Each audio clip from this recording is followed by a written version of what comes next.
To order. I believe it's 6:07. Can we please rise for the pledge? I pledge allegiance To the flag of the United States of America, to to the republic for which it stands, one nation, under God, indivisible, with liberty and justice for all. Thank you, everyone. Again, just a reminder for those that are listening in, please mute your mic so the board members can speak, and those that are on the administrative team or if they're called upon can speak. Thank you. We have asked, Lisa Siniglia has asked for public comment via email. I believe we have one email that needs to be read this evening as public comment. So, and Lisa, you didn't receive any other ones that requested theirs to be read, correct? Right, this is the only one that was requested to be read during public comment. And I'll go ahead and I'll read it. It's from a community member, Jillian Jackson. To the members of the board and to Mr. Bon Jovi. Your system is flawed and it needs to change immediately. The district is currently derelict in its duty to provide an appropriate education to its students, and our children are suffering. You're also making it incredibly difficult for teachers to do their jobs effectively. Prior to the start of the school year, during the town hall meetings, I asked why hybrid students could not remote into classes when their cohort was not in school. Ms. Dudley Lemick responded that the school district had the capability to do so, but that you, quote, did not feel this was the best way to provide an education, quote.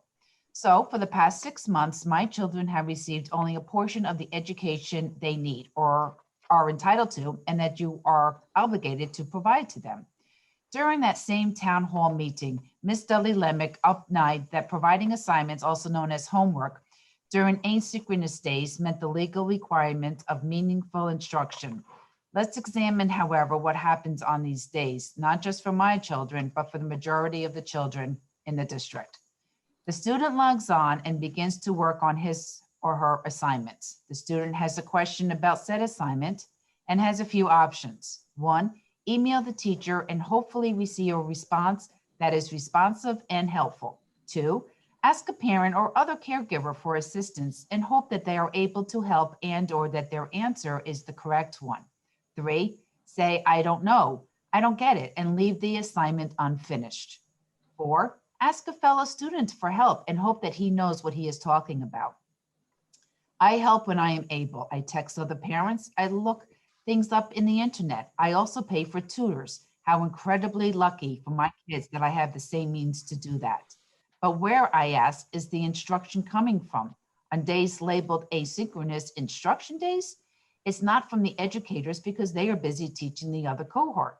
Wouldn't it be nice and appropriate if my child at home was logged into class and could ask a question about the subject matter being taught? Isn't that how it's supposed to work? The teacher teaches and the student asks questions until he or she is able to understand the subject. Providing homework with no assistance from a teacher is not instruction. You are fooling yourself and no one else if you continue to assert that it is. Let's think about Covert, quarantine requirements, and how the district's refusal to allow students to remote into class is negatively impacting our students' ability to learn and our teachers' ability to teach. When a student must stay home because he or she has been exposed to COVID, he or she is going to miss the precious few days of in-person instruction he or she would otherwise have received during that 10-day period of quarantine. Let me pause for a minute to say that I can only speak to what is going on in the middle school. In the middle school, quarantined students are not allowed to remote into classes. They are missing. I have heard that in the high school and the elementary school, some quarantined students have been able to remote into some classes while quarantined. That's very nice. But the district needs to have a policy that provides equal opportunity of instruction for all quarantined students, not just some, in some classes in some buildings, because after all, that is your job and obligation. Let's consider some of the different educational detrimental scenarios that you have created or contributed to through your blanket refusals to provide remote instructions to hybrid students. 1, student A wakes up on his in-person day, not feeling great. He doesn't have a fever, but feels sluggish and just off. He decides to go to school because he's really struggling in math and simply can't afford to miss a day of in-person instruction. A few days later, student A and his family test positive for COVID, and now over 100 students and staff must quarantine. If student A had been given that option to remote in when he didn't feel well, this mass quarantine could have been avoided. Situation 2. Student B has to quarantine due to exposure. Student B does not have the ability to speak with the teacher in person for over a week because it's been one of those weeks where there was no, quote, all remote day on Wednesday due to school closure and a makeup day for cohort. Student B returns to school feeling hopeless about how far behind he has fallen. Student B has received no instruction through no fault of his own. If he had been suspended for poor behavior, the district would have provided him with instruction, but student B was not afforded that benefit. Situation 3. Student C has finally rejoined some permissible extracurricular activities. Student C's family made the decision to allow this participation because of the anxiety and depression student C had been feeling. Unfortunately, student C is exposed to COVID at karate and has to quarantine from school for 10 days.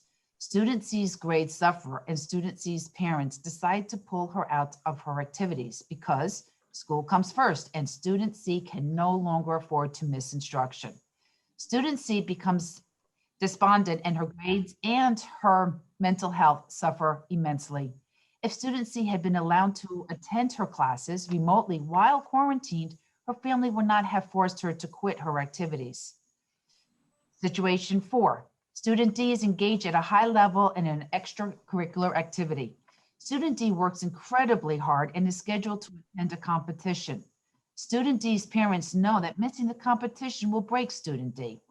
The decision is made to keep student D at home from school for the 10 days prior to the competition so that student D will not run the risk of having to quarantine and miss the competition due to exposure at school.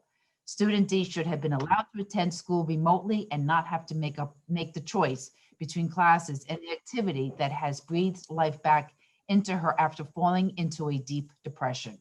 So I ask you, when the district decided that allowing students to remote in was not the best way to teach our children, how is that working out? Before you respond with, we're doing our best, please take a moment to dig down deep and ask yourself if it's really true.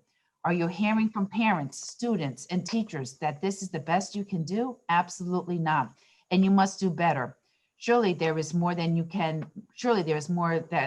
can be done, more steps that can be taken to give our children the education they are owed and they deserve.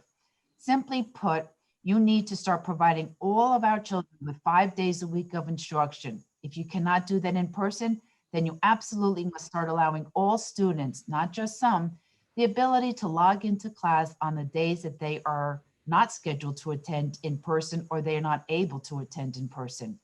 The educational hole you are creating in these children's foundations will be lifelong. I implore you to do better, do more, push harder, and rise to the occasion. The phone calls with words of encouragement ring hollow when they are not coupled with action. Thank you for your time, Jillian Jackson. Thank you, Lisa. You're welcome. We have no other public comments to read, correct? That is correct. Just a reminder to the board, I earlier sent out a text. There were other letters that were sent to us, but I don't believe any of the other ones requested that they be read at tonight's board meeting. But most of them echo the same sentiment that Mrs. Jackson had that Lisa just read to all of us. So with that, and we're going to close public comment. And at this point, we're going to start our special presentation. Our superintendent and assistant superintendent is now going to do a PowerPoint and show us all how Highland Central School District is going to move forward. So Sarah and Tom. Great, we'll have Lisa bring that up.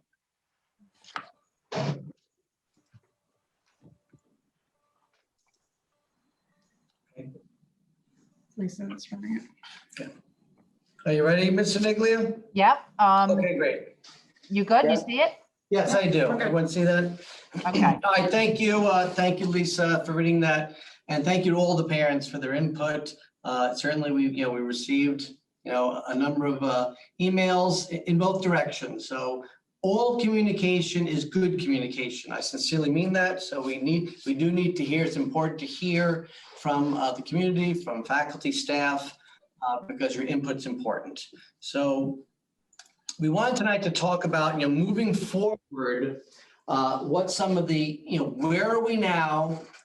What changes can we make with the current plan, and what changes possibly can be made?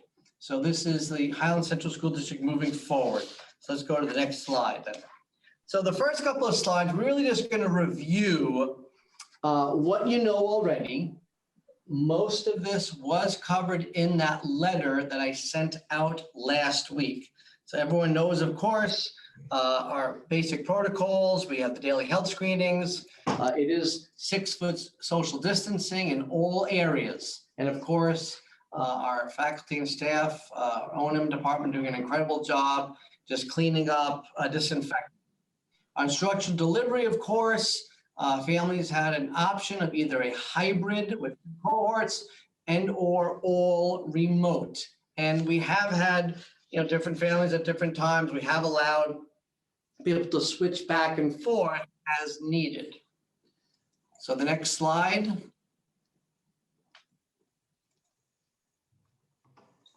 So again, moving forward, we have seen some success, and we have seen successes with hybrid and the all remote. But I know that at the end of the day, we all want the same thing. So we all want eventually to get back to kind of what we know as normal. We all do want to get back to a school day where students are coming in all week, every day. And, that's some of the plans we're looking at are going to, perhaps get us in that direction. Next slide. Mm-hmm. Sorry. So as we mentioned in the letter last week, there's been a number of documents, at least 6 documents, and many other letters from the Department of Health, both New York State, and you should be on all 5.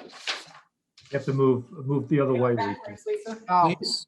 Yeah. okay, sorry.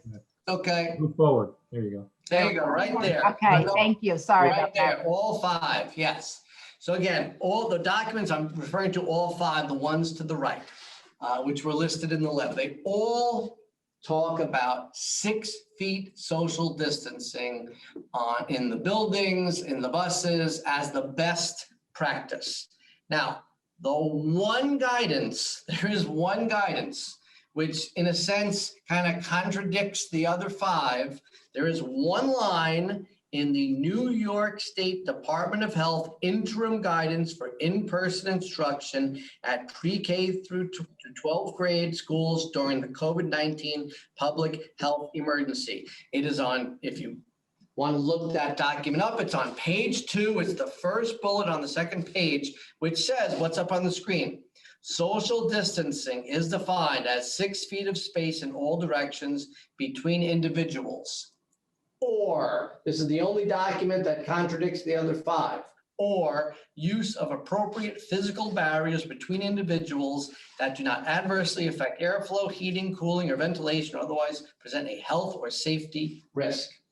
Okay, so as far as I know, and the people I've spoken with throughout a few counties, that is what some schools are hanging their hat on, as far as, hey, boy, we can bring people in as long as we get physical barriers.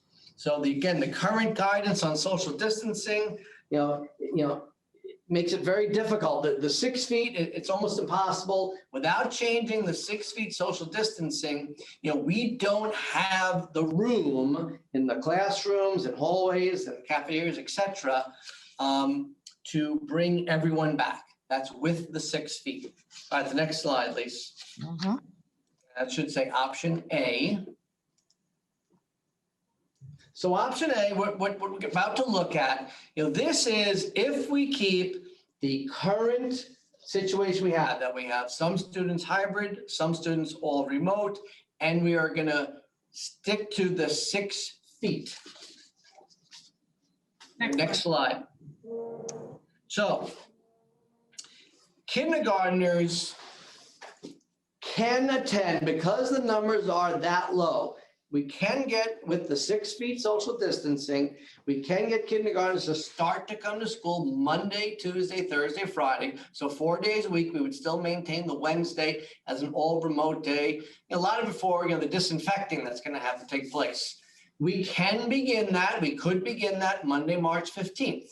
And again, why just kindergarten? Again, that is the only grade that has very low enrollment. We had up to 30 people less than usual enrolled this year due to the pandemic. We have about 30 students who chose all remote. So you take 30 less who registered, another 30, so that's 60 less students who would normally be in those classrooms. Kindergarten classrooms are also the largest rooms in that building. So it would allow for the 6 foot distancing, and we could get all students in. So with the current hybrid enrollment and the capacity of those classrooms, we could accommodate the kindergarten, okay? Now, understand though, there's a but, there's a big caveat. This return to in-person would only work if everyone in kindergarten who is all remote would be required to remain remote, because those kindergarten classes would all be at the capacity and to still maintain the 6 foot social distancing. So we would not be able to allow anyone else to come from all remote back to hybrid, or any new registrants, which we don't get too many usually this late in the year, but it can happen. They would have to go all remote. So again, understand before we move from this slide. So this is if we keep the current hybrid and all remote that we're doing, and we're going to maintain that 6 feet as, just about all the documents say, except that one line, then the kindergarten could come back 4 days a week. All right, next slide, Ms. Siniglia. Okay, so other groups of students. Yes, so there are other groups, smaller pockets of students that we could start to bring in 4 days a week. So we could look at some IEP students, ENL students, some high-risk students, some seniors. And again, that would depend on spacing in the classrooms, because at the secondary level, it would be very possible, again, under the current system, that a student maybe would fit into maybe 3 or 4 of their classes, but the other 3 or 4, that particular class and that teacher, it's already too full, that we would be violating the 6 feet, okay? This would, again, this is not changing the hybrid model. So jump in there. So you would still have your regular cohort 1 and cohort 2 instruction happening at that point. So the students that will be coming in 4 days would be getting similar lessons on both days. However, if it's an IEP student or an ENL student, they do get extra support. So they would be able to get that extra support of that teacher. Right. So those small groups of students that are coming in Monday, they're going to hear a lesson, and then Tuesday it's going to be pretty much the same lesson, or just about the same. So they're going to get 2 lessons the same. They'll have the Wednesday remote day, and then Thursday and Friday a new lesson, but pretty much the same lesson twice. We would notify these students on an individual basis, and they could begin that on or before. April 5th is the Monday after the spring break. So I don't want to promise anything we can't deliver on. So I'm saying April 5th. It could be certainly be before that for many students. All right, the next slide, please. This one. Okay. So another program that we will start again after the spring break, to create a virtual after-school program. We recognize that students have not been getting as much instruction this year by far from what they're used to. So this would be kind of similar to the SAIL program we've had at the middle school. It'd be very similar to Regents Review. So it'd look a little different at each level. So at elementary, we would structure for an hour after school, again, 3 to 4 days a week. It would specifically target ELA and math. The middle school, as I said, would be for students to participate, get some extra help, get some enrichment, and it'd be very similar to the SAIL program, which is Staying After Improves Learning, SAIL program. The high school, we would offer different content 4 days a week, very similar to Regents Review, and we'd start that right up on that Monday after the spring break. So that'd be K through 12 for all students. And it would be optional, though certainly we would target some students that, hey, this is something, that you really could benefit from, but we couldn't make it mandatory. All right, the next. Okay, so we talked about, the issue of, students zooming into class. So I'll maybe just let Mrs. Dudley-Lemick jump in on this slide. So that was definitely a concern that we've heard several times from parents. So we have set it up so that if a student in the middle or high school is quarantined, they will be able to Zoom into the class on the day they would normally be in person. So they're still going to follow their cohort day, but they would Zoom into that class. So for instance, if it's a cohort 1 student who's on quarantine, on Monday, they would Zoom into their in-person class. Tuesday would be their normal at-home asynchronous day. Wednesday, they would follow the remote only, the normal Wednesday schedule. Thursday, then they would Zoom into the in-person class, and then Friday would be the normal at-home asynchronous day. So this would apply to students who quarantine due to COVID. It's not something where students would just be able to choose to stay home and remote into their class. This is for specific groups of students. Teachers would be notified which students are quarantining in their class as long as the parents let us know. The teacher would primarily be teaching to the in-person students.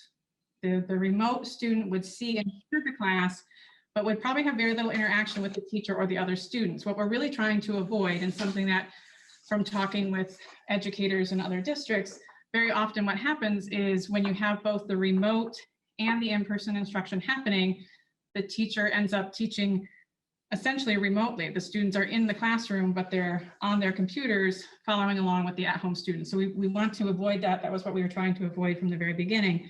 But we do understand that at least having access to that information is important. So quarantine students would be able to Zoom in. So again, before we stay on that slide, Ms. Snigley. So again, just to review, this is if we stay in the same mode we're in, that we're maintaining 6 feet in all areas. So kindergartners can, because they can fit in, they're the only grade that has the numbers low enough, they could come 4 days a week. Okay, understanding that the all remote kindergarten people would have to stay all remote. Secondly, we would be bringing in smaller groups of students, IP, ENL, 4 days a week, understanding that they're going to be seeing the same lessons twice. Okay, we are creating, and this would be in either mode, we're going to create an after school virtual extra help at all levels, K through 12, and that students who are at home due to quarantining would Zoom in on their in-person days. So that is the first option, option A. So next slide, option B. So again, option B, stay there. Option B is based on, again, if you can look it up yourself, on the New York State Department of Health interim guidance for in-person instruction at pre-K to grade 12 schools during the COVID-19 public health emergency. On the second page, the first bullet, the heading is social distancing. It says specifically appropriate social distancing means 6 feet of space in all directions between individuals, or use of appropriate physical barriers between individuals that do not adversely affect airflow, heating, cooling, or ventilation, or otherwise present a health or safety risk If used, physical barriers must be put in a place in accordance with the United States Department of Labor's Occupational Safety and Health Administration. Guidelines may include strip curtains, cubicle walls, code compliant materials, or other impermeable divider or partition. So this is now option B. Then we're going to be looking at then certainly trying to maintain that we're not putting a number on it, but I would say, it would be less than 6 feet. So next slide.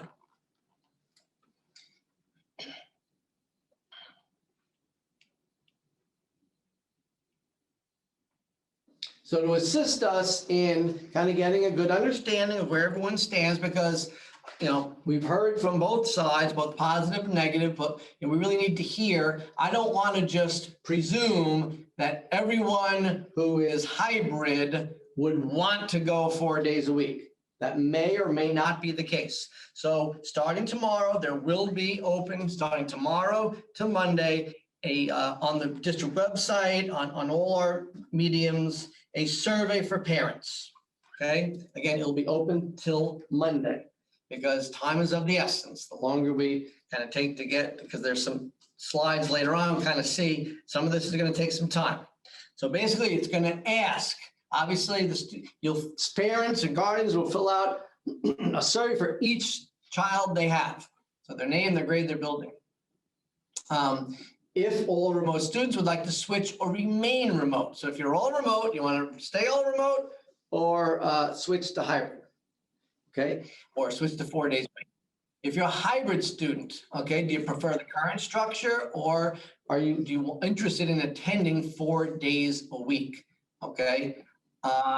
And then if a student would use district transportation, are you going to provide your own transportation?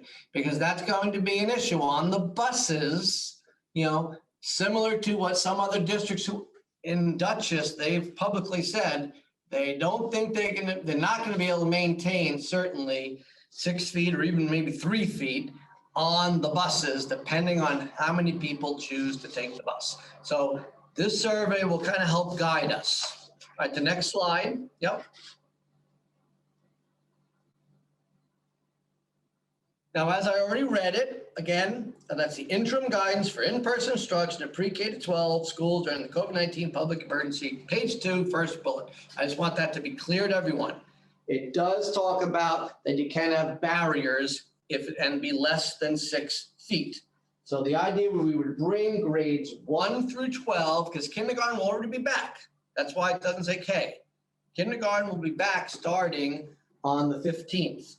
But bring grades 1 through 12 back 4 days a week, the Monday, Tuesday, Thursday, Friday, under this new protocol after spring break. So the Monday, April 5th, because there's a number of things that really would need to happen. It's not like we can just say, well, tomorrow or even next Monday. There's too much that has to happen, which we'll review over right now. Things to consider. So next slide, Mr. Niglia.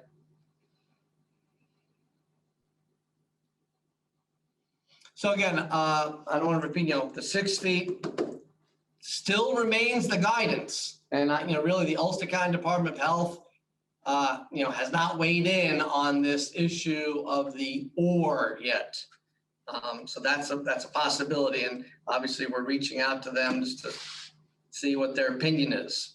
But this will cause changes in schedules, obviously, and teachers for many students. So depending on the building, the number of students who switch the modes of instruction, it very possibly is going to change the teacher that the student has because of the schedules, not just at the middle school, but also at the high school and the elementary school. It depends on who comes from remote, who comes from hybrid. It depends on how many students come in. So some classes are only given on specific days. So a student's schedule will change. Not every single student, but a number of students, a large amount of students. Band, so social distancing for phys ed, band, chorus, those are still 12 feet. So we would be working with all the band and chorus teachers to kind of come up with collaboratively what's the best way to provide the band and chorus with the students coming in. And again, depending on the numbers, transportation may not be able to maintain the social distancing. We'll have windows open like we, once it's warm, we will continue to see siblings together, but parents will need, and guardians will need to understand that on the buses, they're going to be closer than they would in the schools. All right, so the next slide. All right, so the lunch periods. So we are ordering, we will order plastic, partitions. So, for lack of a better term, plexiglass partitions. There'll be one for every single desk in the district. So each student will have a partition around them. Okay, and then the lunch periods, depending, we'll get different types of the round tables. For the square tables, they will have partitions between them.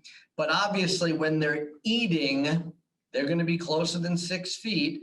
Right now, they do take their masks off, but they're 6 feet apart. So they'll be closer than 6 feet, and they'll be eating with the mask off. Obviously, with arrival, the taking of the temperature still has to take place. So that's going to take longer than normal. And the dismissal will probably take longer than normal. But, just like the beginning of the year, if and when we move in this direction, at some point, if not this year, then next year, there's going to be bumps in the road. It's going to, things are going to take a little longer. We're going to have to figure out, kind of tweak our protocols. Okay.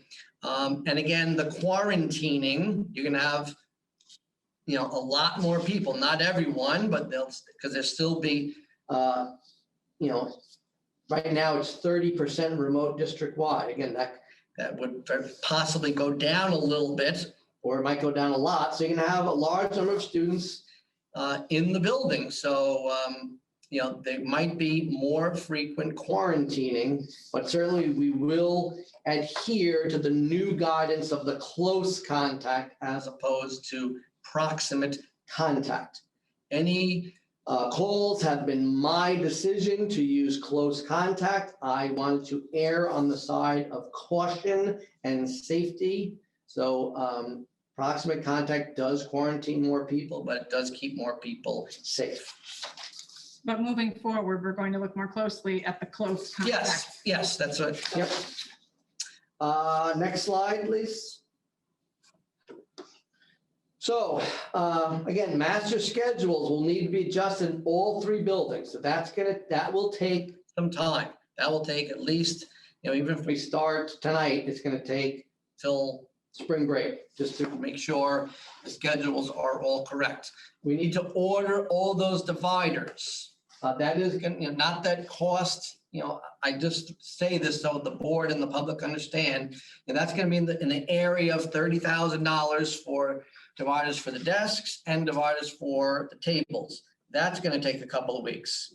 We did move a lot of furniture out of all the buildings district-wide and put them in storage because we had to empty the classrooms out. So many of any tables to fit them into storage, they were taken apart. The legs were taken off. Mr. Miller's staff worked extremely hard. So those will all have to be taken back out, put back together, cleaned, disinfected.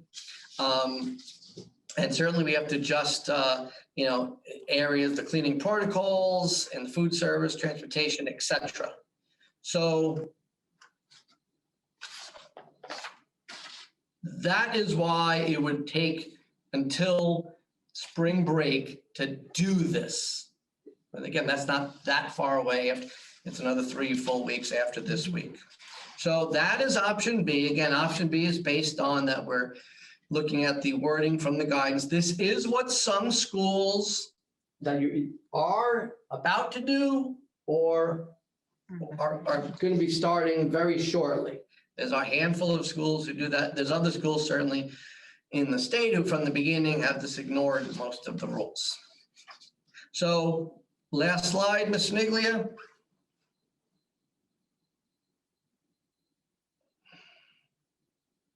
All right, so that's the 2 options. again, reviewing that the second option B is that we are going to use barriers instead of the 6 feet, but still certainly try to maintain as close to 6 feet as we can, but getting all students in 4 days a week, those students who want to come in. It would be based on a survey that we do starting tomorrow. That ends Monday. It would have, kind of, that's why it's going to take so long. We have to do all those things that are going to take a couple of weeks to do.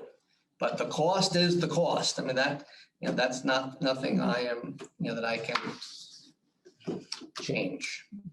But we do have money in codes to buy this material. So that is, I'm open for questions or comments from the board at this time. I have a question. Mhm. Sarah, I listened to a presentation last week at Ulster BOCES. It was Peter Harris. He displayed the NEAT, I think it's called the NEAT bar, or the where you can zoom in live and also have an actual live class. And I asked them how the teachers feel about it, and he remarked that it's extremely positive. This is just to throw it out there. It's really up to the parents, but. No, I've heard really good reviews of those as well. They're also, though, very expensive. So it would be very difficult for us to buy one for every classroom in the building to do. So, that's just one consideration. I mean, that could be a long-term thought, as we're moving forward and we don't know what's happening, but it's not something that we'd be able to put in place by spring break. No. But yes, I've heard great things about them as well. Thank you. This is Camille. So I have a lot of questions. So just going back to item number 2, just thinking about the groups that you indicated possibly be able to bring back. I'm just trying to question, how would that be beneficial to have the same lesson repeated 2 days in a row? So that's my concern with that. I think it's we could bring groups back, that's good, but I just think we should be able to do more than just give them the same lesson 2 days in a row. Well, sorry, Camille. Were you done with the question? I don't want to interrupt. Yeah, I have some more questions, but yeah, you go ahead. Okay, so, I don't know that the students would just be sitting in the same class over again. I do believe that with many of these small groups of students, like our IEP students or our ENL students, there is support in the classroom. So kind of what I would envision is that the special education teacher would be able to work more small group one-on-one with some of those students, or ENL, or whatever that support may be or need to be. So it would give more one-on-one or small group attention than they're getting currently. Does that make sense? It does, but just making sure that happens. It's one thing that, Mhm. and that's, so it's if that's the plan when they're there, and there's, the TAs and one-on-ones are able to assist and provide that maybe small group support, that'd be great. But if it's just sitting there, I don't see that being as effective. Effective. I agree. If item number 3, you mentioned the bridge program and just would have certain subjects offered on different dates. So if I'm coming in on cohort 1 and say math is on Monday, what about the kids in cohort 2 or the kids that are remote getting that extra help with that program? Is there an option for those kids to get that same type of support? That's a totally virtual program. It's totally virtual after school. So the hours would be, it wouldn't start until most students get home. So, so for a high school student, that might be, the high school program would be, let's say, from 3:15 to 4:15. And then an elementary program would maybe be from 4:15 to 5:15. So they would have time to get home. And for all virtual person, they'd be able to finish their day, kind of get a breather, get a snack, and then do this. So it'd be after school with time for everyone to do it if they choose. And just going to the, I guess, option B. So a lot of questions there with the buses. I'm hearing that the buses already are some of the bus runs are already full. But just what's the current capacity for the buses? Like what's the rule for buses right now? How many students can we have? So I don't want to give you the wrong answer. So Kathy McCulloch, if you heard that, could you unmute yourself and just give us some information about the buses? Yes, so right now with the current protocols, it's 1 student per seat. Unless they have a sibling, they can sit with them. So that's 20 to 25 children right now on a bus. Currently, we don't even have that. The most that we have on a bus right now are 15 students. Some runs, depending on if it's a cohort A or B, have 8 to 10. Some even have 3. Today, we had buses that had no children that went to school or rode the bus because of their cohort.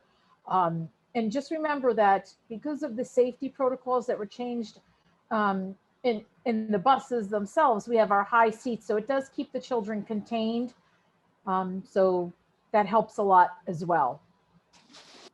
Right, so the buses are pretty empty right now. So again, the most we have on a bus, this is 15 students on a bus that holds how many, Mr. McCulloch? 66. 66 passenger bus with 15 students. Correct. And there's always the option for a parent to either continue to drive their child to school or to start driving their child to school if that, Right. was uncomfortable for them and they had the ability. Right, and we did see that parents were more apt in this particular year and the end of last year to drop off and pick up their children if they had the ability to do so. We see a lot of that. You don't want to make, and everyone has that option. So just, if that becomes the case, that shouldn't be something that deters a family from sending their kid to school 4 days.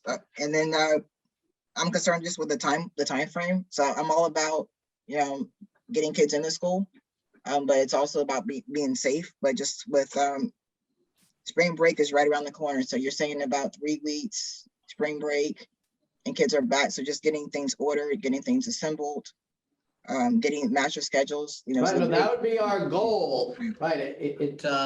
That's probably, not in cement that date, it would take some time, like you said, to get all those things to, put together, ordered, put on the desks. Yeah, it's going to take that spring break. There'll be no break certainly for Mr. Miller's staff because they're going to be really working hard those last weeks. Because really, we can't start.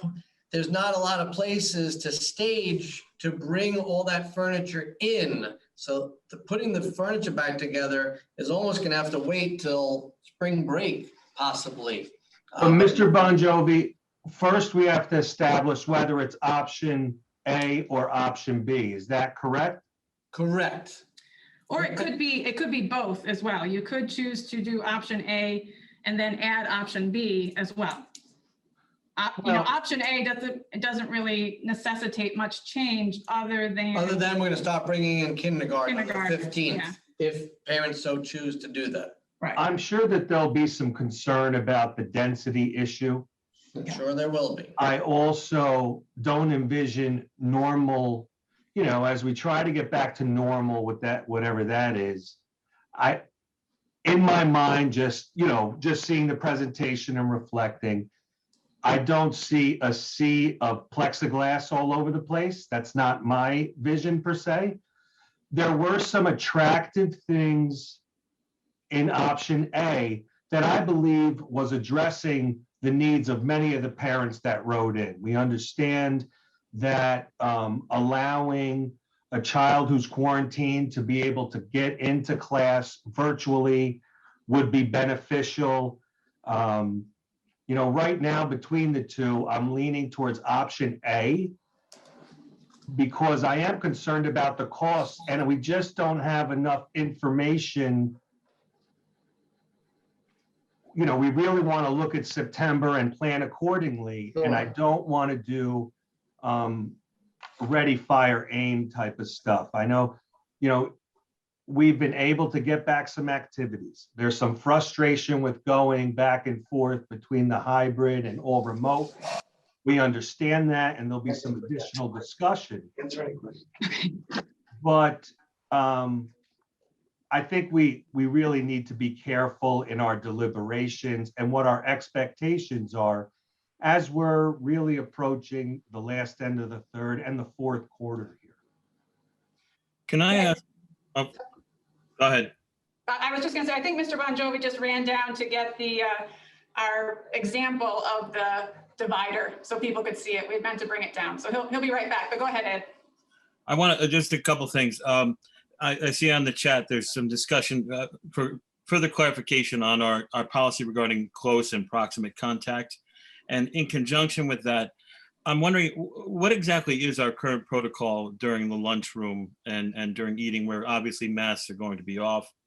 And then finally, and then I'll mute myself again so others, we're talking about initiating this immediately after the spring break, when most likely we're probably in all reality going to see a spike again, as we saw on Thanksgiving and Christmas. So I'm just wondering what our awareness is going to be of that and how we're planning on handling that. I'll let you. So I'm going to answer the lunchroom one first. You asked kind of what's our current protocol for lunches. So at the elementary school, students are staying in their classroom in their 6-foot distance seat, and they eat lunch in that classroom. They take their masks off for lunch, and then they put the mask back on after they've eaten, but they stay in that room, and we have a monitor to cover that duties, to supervise. At the middle school we have desks set up and space set up in both the cafeteria and the gymnasium so that we can socially distance students. Again, they're sitting in individual seats. They take their masks off to eat and then put their masks back on and the high school is similar. We have students in our cafeteria as well as spread out in 2 of the hallways leading from the cafeteria down towards the gymnasium. And then there are students that sit down in the area between the gymnasium and the auditorium. And again, socially distanced, spread those in all those areas. And it will be tight. Very tight, yes. If we bring students back to a more full-time kind of thing. Then the first question was about the close versus proximate contact and clarification on what the difference is between the two. There is some, if I may, there is some confusion between what the plan is presenting as far as close contact versus proximate contact, as far as 6 and 3 feet and what it would take, versus what I think some of our parents are talking about is when you are contact tracing for a potential case, the methodology of why does that whole class have to quarantine, and if that person came in proximity of the whole class, now they all have to quarantine, versus a more direct contact tracing. I think that some of the parents are talking about the methodology used to determine school closure or not. I've been contacted by many parents, and I had to tell them at my place of employment, you'd have the same result because we're under Ulster County Department of Health. But I do believe there's some confusion between those two concepts, which are different. So as far as distancing in our plan for bringing students back, the standard is 6 feet social distancing between students, even with masks on in classrooms and other areas. If we go to our option B, it would be less than 6 feet. It's not, there's actually nowhere that it's written 3 feet. That's just a thing that's kind of out there. I mean, I've heard it from other states. I've seen it places, but it's not actually written in any of the guidance documents. But with the dividers, the guidance does indicate that you could have less than 6. Less than 6, but doesn't give a number. Right. So that's what we're talking about in our in-school different options. When we talk about contact tracing or quarantining. Right. That's the difference. Right. Then there's the difference between close contact and proximate contact. So close contact during the infectious period, meaning persons that were within 6 feet for 10 minutes or more cumulatively over a 24-hour period, it is considered close contact if masks were worn and barriers were on desks. So even with the barriers on the desks, close contact is within 6 feet. Proximate contact is really people who were there for 10 minutes or more in the general area. Right. So proximate is you're in the classroom and someone in the classroom has been positive. Close contact, you're looking more at kind of who was around the adult or the student that was in the room, and they may have to quarantine, but not necessarily the entire class. But, it does, and, again, I made the call to be more strict about it with the, this closing yesterday, but it's not an easy thing, close contact, especially, you have to figure out exactly which students were around who, and then it gets a little sketchy when you're talking about lunch periods, going to get the lunch, being online, who were they standing near? So when you ask, depending on the age of the students, well, who were they near? Well, I don't really remember who I saw today. So, that's why we erred on the side of proximate contact, but I certainly understand people's feelings about that. We need the kids in school. Teachers, will have, the seating chart, certainly we know where the students are sitting. So it's not as much a seating chart because the classes aren't that big. It's more that, they still went through the hall. They still were in, the lunches. They still were hanging out with the kids, waiting for the buses. There's a lot of other places they have contact where it is going to be 10 minutes. So right now, is it correct to say that we're going more on proximate contact, Tracy? We have been, but certainly I am certainly have no issue following the guidance now, which is loosen the reins a little bit, and it's close contact moving forward. Okay. All right, When you say loosening the reins, is that coming down from Ulster County Department? That is the Ulster County Department of Health. And it's very recent. Yes. Very recent, Ulster yes. County Department of Health. Because I had asked you earlier today, what were some of the restrictions that were lessened by the Department of Health? Have they mentioned anything regarding staff members that have received both vaccinations? And I was just at a meeting on Thursday with the assistant county supervisor, and he stated that the Ulster County Department of Health has not adopted that yet. Okay. Even though it's been stated at a larger level, that Ulster has not adopted that yet. So again, you hear things, but everyone is under slightly different guidelines in each county. Right. And the facilities have a lot to do with it. The facilities of each district, how big the classrooms are, what the capacities are. I just wanted to share with the board, and I didn't mean to interrupt Mr. Barone, but just, as we try to put this all together, there's some thoughts that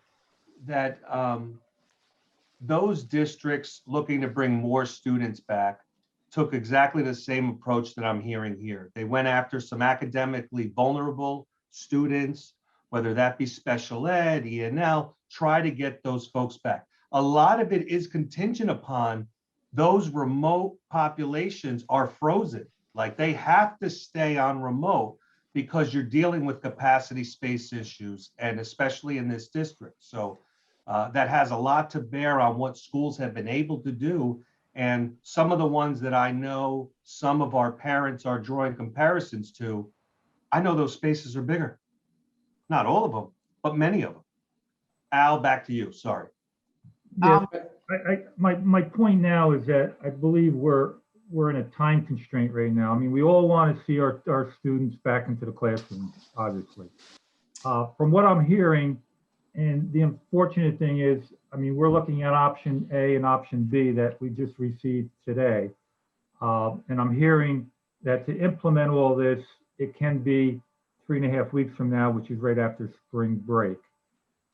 We've got 75 participants in this Zoom meeting right now, which is not normal for our Zoom meetings. There is That's a a good bunch of, thing. there's a bunch of comments in the chat room that I've been trying to glance through, but I haven't had the opportunity to read everyone fully. But they're part of this, they're the stakeholders of this whole operation. We're the trustees, we're the ones that are trying to implement what we feel based on the support and the consideration and the comments from the community of how we would move things forward.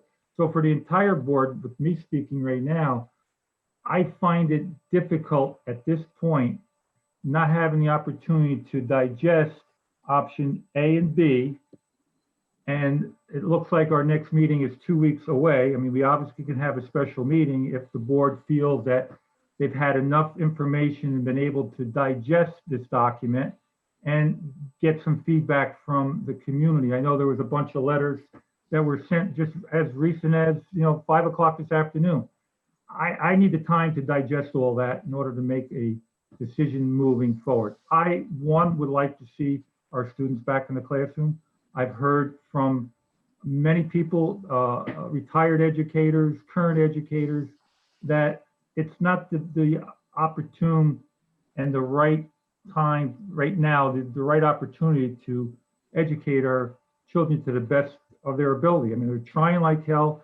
The administrative staff is putting all the options on the table, but I think if we, as the Board of Education, are to make a decision this evening, I, for one, will not be able to move forward in either option A or option B at this time. I don't know how everybody else feels, but I think we need time to digest. No, I agree, Mr. Brown. We don't need to, there's no decision that needs to be made tonight. So I would think that moving forward, that we give not just the board, but the community time to digest this information. This will be posted on the website. Then the survey will be open tomorrow, so we'll get all the results. It'll be closed Monday, so we would have, till next Tuesday really to look at the the overall decision or feelings of the community, and then we don't necessarily we could have a special meeting.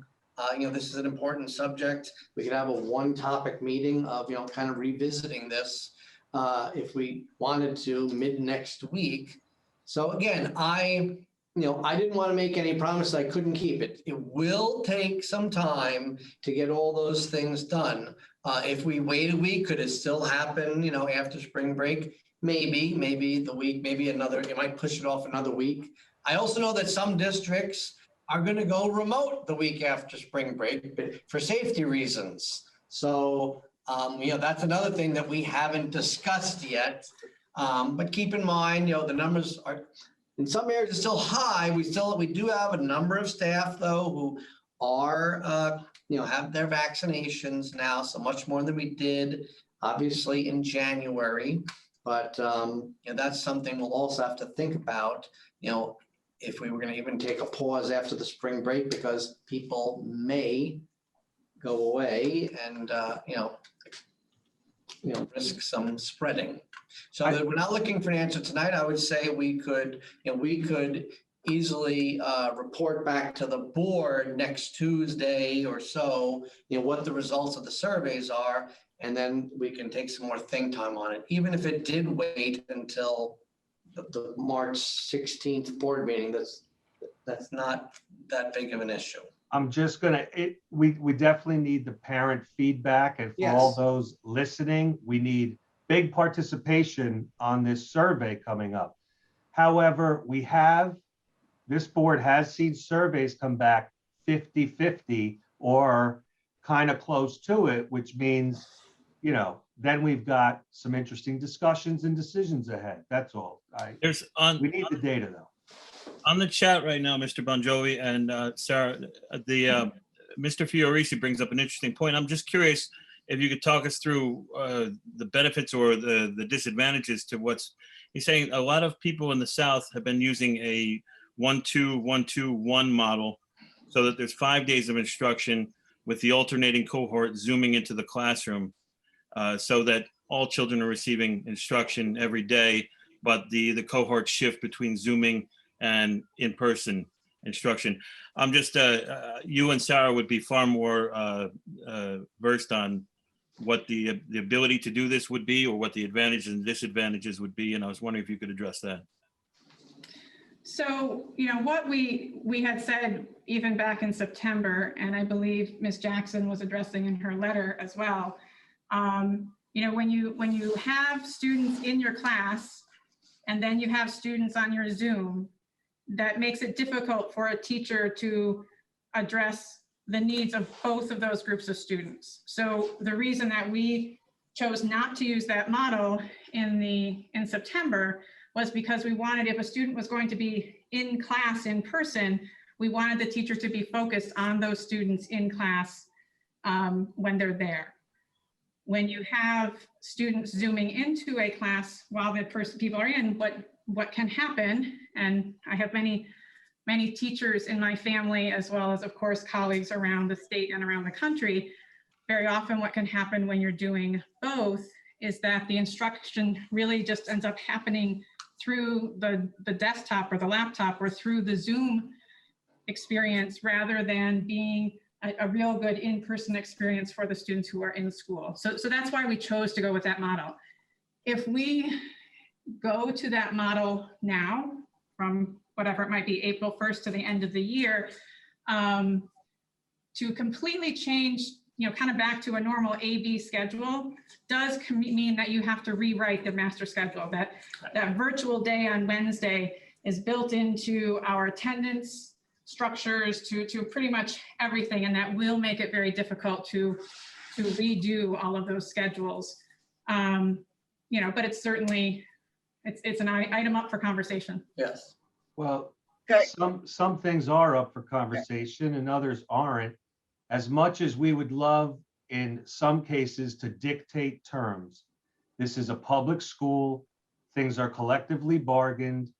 We have a process for those types of things. So, you want to have collaboration around these things, even in those situations where you can possibly impose it, just adding that to the value. I see you, Camille, you're up. All right, thanks. So just a couple, I work in a district that does operate that way. But I just curious to, we talked about quarantine. So we have the seventh graders that are quarantining right now. But just thinking about moving forward, we're talking about not meeting again until maybe next Tuesday, or maybe two Tuesdays from now. But is there a way that we can kind of put into place this Zoom into classes, so that way that kids are not losing that out before? I believe, sorry, Camille, I keep interrupting you. I do believe, and maybe Mr. Judge or Mrs. Coburn can verify, but I do believe we did put this in place for our 6th and 8th graders who had to quarantine starting yesterday. Is that accurate? No, we're in the process of making sure we have enough technology available for those teachers. As of today, we don't have enough technology yet, but we are working very quickly to make sure that they are able to do that. Okay, so yes, we are working on making that happen the best we can. As quickly as we can. Yeah. And the other thing is just, we talk about feedback. So just thinking about all the stakeholders, but have we talked with teachers about, that option as well? Like, have we gotten feedback from teachers to hear, their thoughts on this issue? Because it's a big issue. And like I said, I work in a district that does that way. And there's merits to it. And I know other districts do different things as well. So I just wanted that we reached out to the teachers and to kind of get their thoughts, done a survey. Has that been done at any point? We did that at the beginning of the school year when we spoke with teachers, and we're creating the plan. We didn't do a survey, but we had a lot of conversations in the building level teams with teachers about that. And I've done a lot of follow-up meetings, and generally speaking, when I meet with the teachers, they're pretty grateful that they don't have to do both of those. I do believe we have some teachers, some of our college level classes do allow students to Zoom in on their off day. Overall, I know we had talked a few meetings back about having a pretty decent number of faculty and staff getting the vaccine. And I know since then we've had kind of the 10 or 15 a week that we've been able to really, really get dedicated to our district. Just wondering in terms of the numbers of teacher, faculty, and staff that we have vaccinated, and also, you know, those 10 to 15 that we have per week, are there a lot of people still on that waiting list, or is that waiting list kind of dwindled down? So when we started, so initially when it all opened up, I think we had about 120 or so people, about 100 people, faculty and staff, who got appointments and then got the vaccination. Then when the county started this program of putting aside 15 slots per week, so we had about, you know, it's been adding, but about another 90 people, and we're getting down to about the last 20 to 25 people. We keep getting every week a few more people. Well, yeah, I'll do that. So, you know, we probably are very close to, you know, I'd say we have at least half of our faculty more and than half staff the faculty and staff, yes, who have had at least their at first least the first shot. dose. It is a little bit difficult because we can't demand. But I can't demand them. Right, But the people absolutely. have been reporting to us. I'd say probably at least 150 people easily have their first or second shots.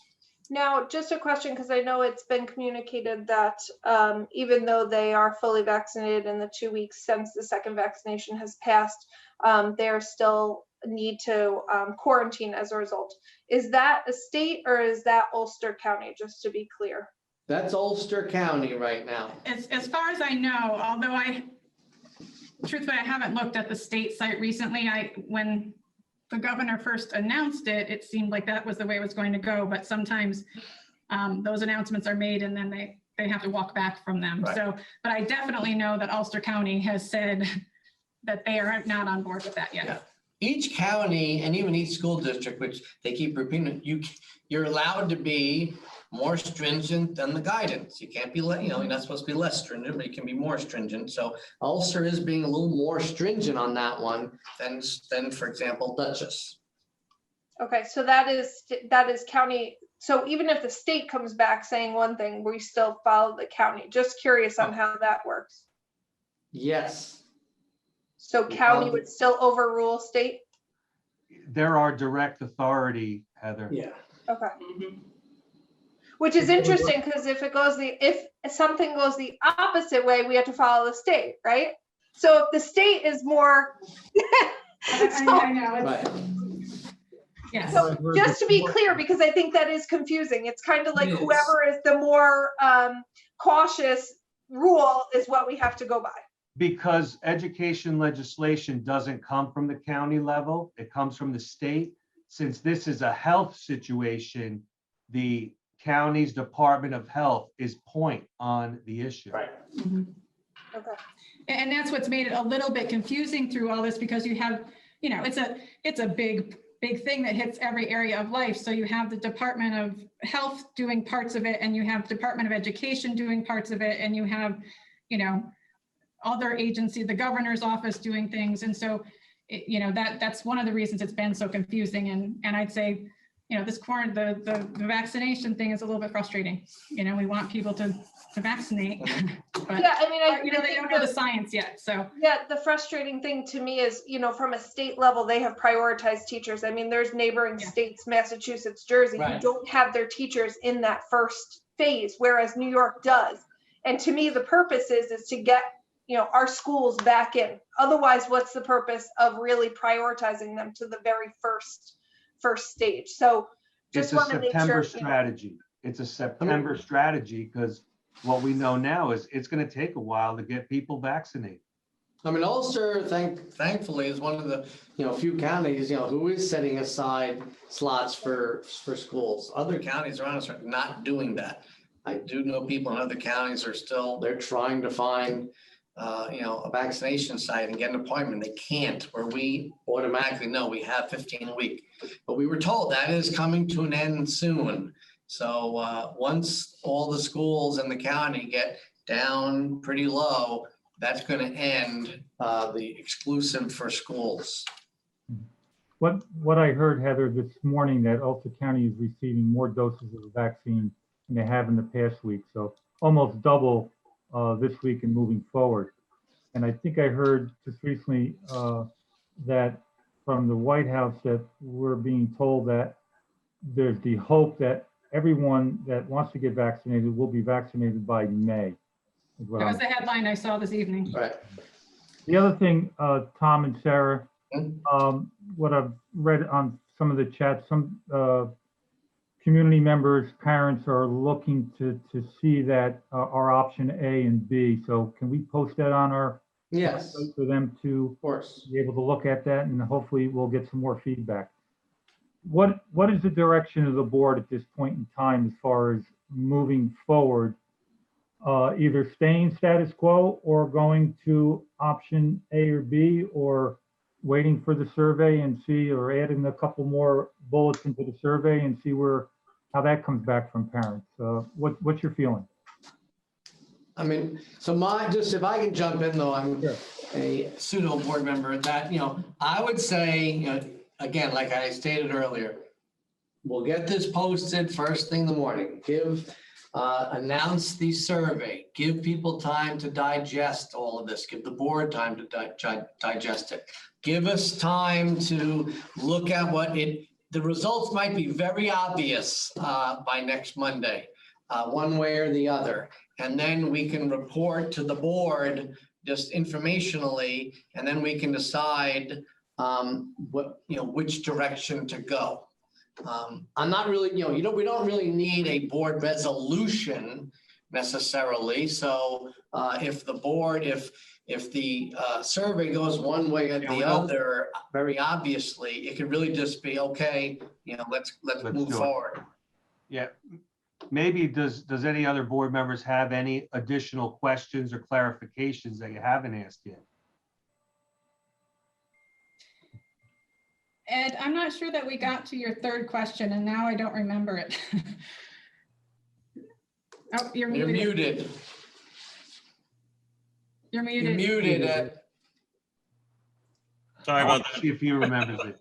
I think Mr. Bon Jovi approached it somewhat. It was regarding the spring break and the fact that we'll probably see extra exposure as we did in Thanksgiving and Christmas. I think as we see what the numbers are by, let's say, the 16th board meeting, that we could maybe discuss it that night. That's not anything we have to decide tonight, but we can see what the trend is with the numbers, and then the board can have a discussion on it that night to say, okay, we're gonna, similar to Marlboro, we're gonna take a pause like we did in January. But so we don't have to decide that, I don't think, that soon. Would it make sense just based on timing to try to have a meeting mid next week just to discuss survey results? Because if it is something that we're looking to move forward, obviously want to give Mr. Miller's team, as much time to prepare as possible. And I think, I think the survey results will be very good. I think, I certainly have my own preference, but definitely want to hear, what the larger community feels. But, waiting over a week after that survey ends, I just want to make sure we're making, having discussions timely. Yep. I think that's doable, Heather, being that we're going to do a Zoom meeting. I'm sure we can get all 7 board members together at any time next week that's convenient. So maybe tomorrow, Lisa, because I'm sorry, Mr. Brown, maybe give people time to the board members, kind of time to digest, kind of check their schedules. We're not rushing it right now. And then Mr. Nigley can send out an email tomorrow to say, okay, I'll just say next Wednesday, is Tuesday good? Is Wednesday good? And we don't have to decide that right here, but I agree that it would probably be helpful to have a special meeting just so we can review what we got from the survey. And just a quick question, because I know, that there was some discussion on the close contact versus the proximate contact for quarantine requirements. Just curious, because I know, I had questioned just this morning, just talking about, some of the cohorts that didn't necessarily have to quarantine, but are home because of staffing requirements.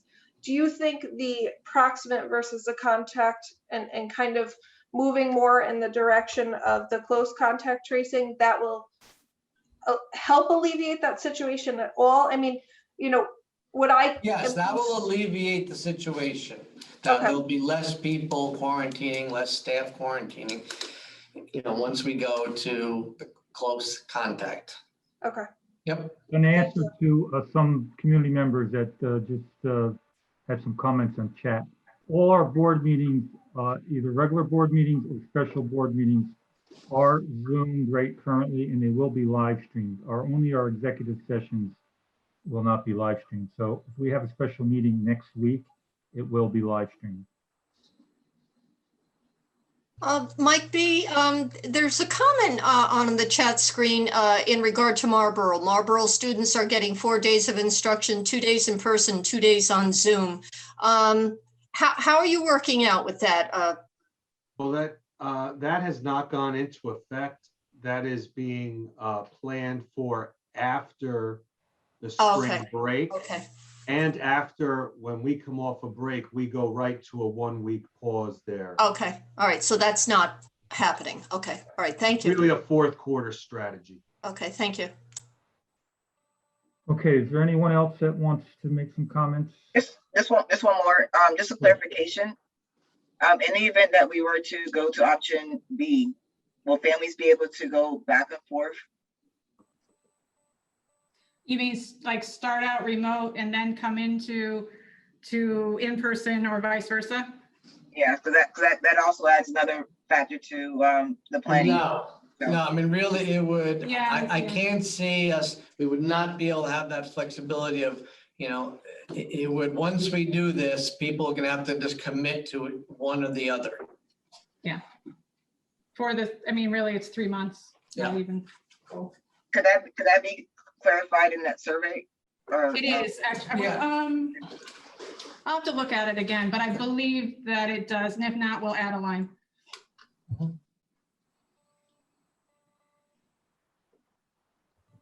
Okay.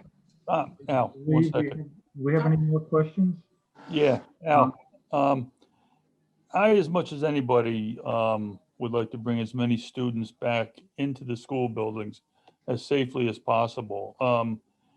In the work that Pete and his crew has to do in order to facilitate that, I just want to hope that, you know, everything's being done as safely as possible without creating any kind of encumbrance to building evacuation if there's fire drills or anything going on. I want it to be done safely and maximize what amount of students we can get into the classroom, whatever number we arrive at. That's all. Thanks, Tom. Thank you, yes, I agree. Okay, I believe we have no more questions or comments. We will end the special presentation, and like we've just mentioned, we'll get as much information back through the surveys. We'll have the board members will have the opportunity to dissect both option A and B. We can review all the parent concerns and come back hopefully if we have to next week for a special meeting and see if we can. Excuse me. Hi, I know I came into the meeting late, but I just had one question in regards to starting sports full time, but not school full time. Sorry, we were already closed public comment. I would love to have state your question and answer, but that'll open it up to all the other participants that are in the Zoom. All right, yeah, no worries. I didn't know if you guys covered it earlier. Or you want to type it in as a chat, we'll look at it and take it from there. I appreciate it. Okay, who should I email? I'll put the email address in the chat right now. And then I'll Okay, make thank sure it you. goes to the board and to the superintendent. It's just Okay. to the rest of the participants. Yep. Okay, so we will close our special presentation and we'll move into our regular meeting agenda. So thank you to the administrators, Tom and Sarah, for all your hard work putting, thoughts into this. I know it's not easy. It's a team effort. It was the whole administration. Yes, it's not easy. It's a tough task, and believe me, I appreciate it. And we'll do our best moving forward. Thank you. Okay. Moving on to our board business and our board agenda. Acceptance of reports. Be it resolved, the Board of Education, upon the recommendation of the superintendent, acknowledges reviewing and accepting the following reports that are presented at this meeting. Board of Ed meeting minutes, February 7th, 2021, and February 9th, 2021, and our treasury report, January 2021. Can I have a motion, please? Motion by Ed, second by Tom. Discussion?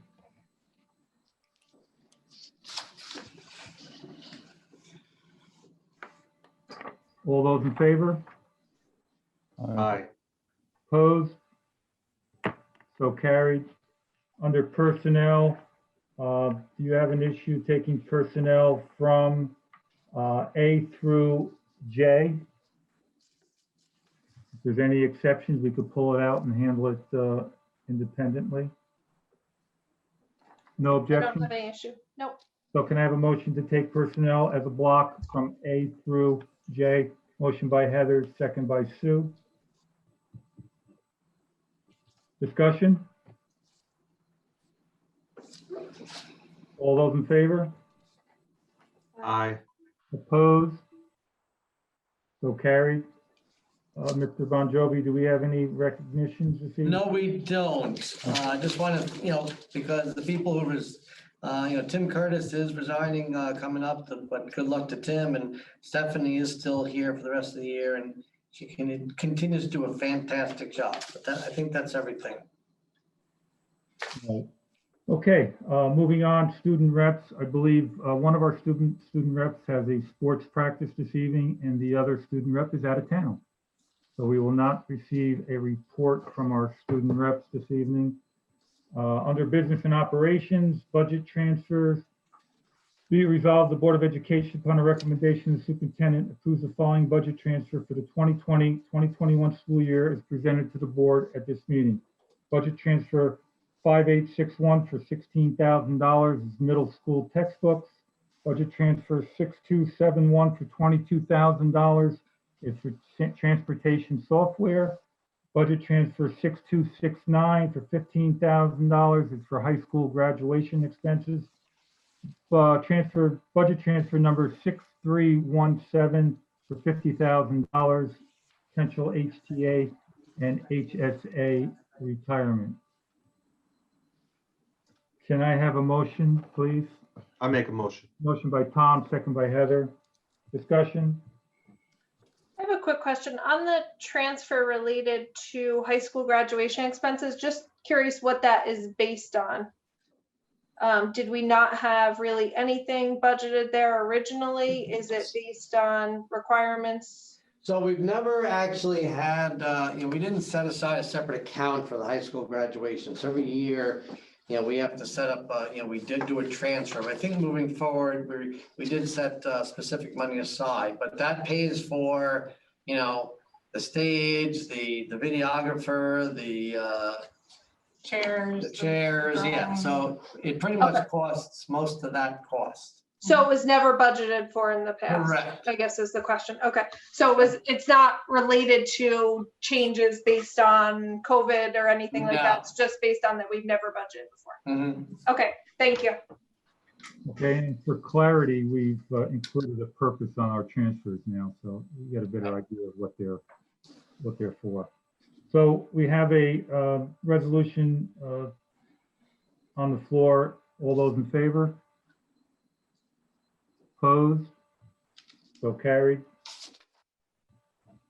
Surplus, milk cooler. Be it resolved, the Board of Education, upon the recommendation of the superintendent, approves the elimination of the following equipment in the least costly manner to the district. One Norlake milk cooler located at the elementary school kitchen, one Delfield milk cooler located in the high school kitchen. Can I have a motion, please? Motion by Sue, second by Camille. Discussion. And no, we're just getting we're replacing each of those coolers. We don't have any need for them, so there's no need to cry over surplus milk coolers. Okay. Any other discussion? All in favor? Opposed? So carried. Bus purchase proposition, and we also are having, have our, I'm going to turn the page here, our capital equipment proposition.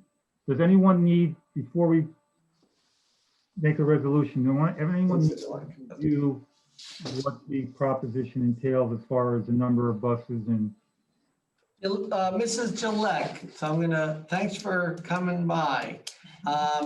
Do you have this don't you have a presentation reviewing this? So Mr. Barone, before we, go to these, we really have a presentation that takes place now. Sure. Okay, which reviews each of the propositions, what's in it, and the costs.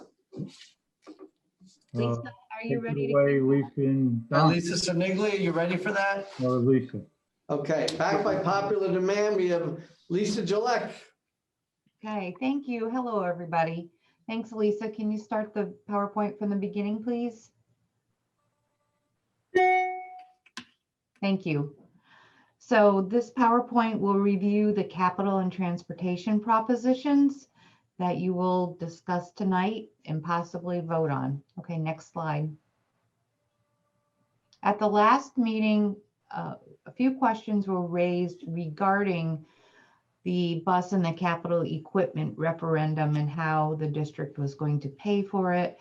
So the first question was, how will the bus and capital equipment referendum impact the 21-22 budget? The debt service will be minimal for 21-22, and you will see that on the next slide. Can the capital reserve that was established in May 2015 be utilized to pay for the capital equipment or bus purchase? No, unfortunately it cannot. The language was specifically tied to building improvements.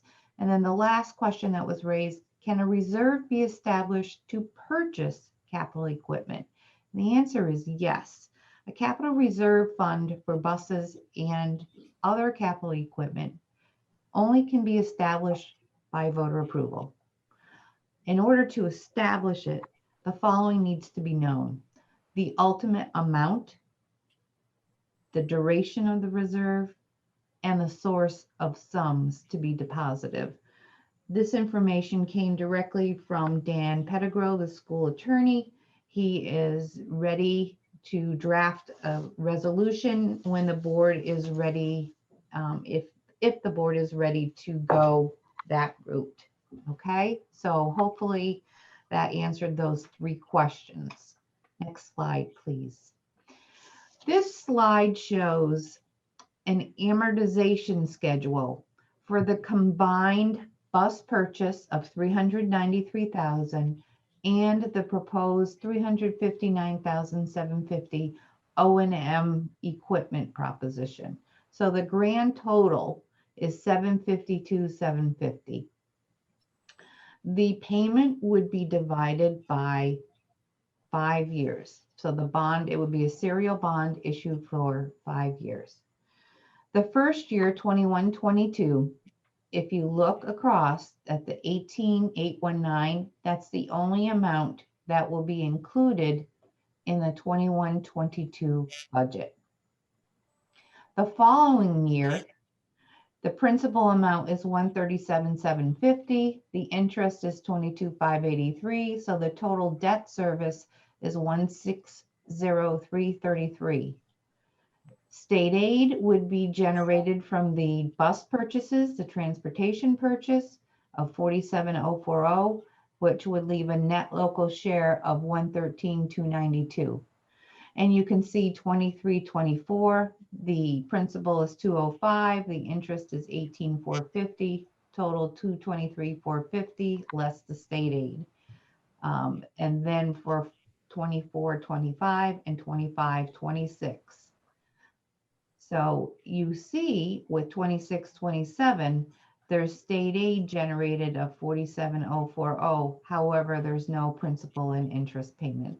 That's because of the timing when the purchase order is issued and the full aid would start in 22-23. Does anyone have any questions on this slide?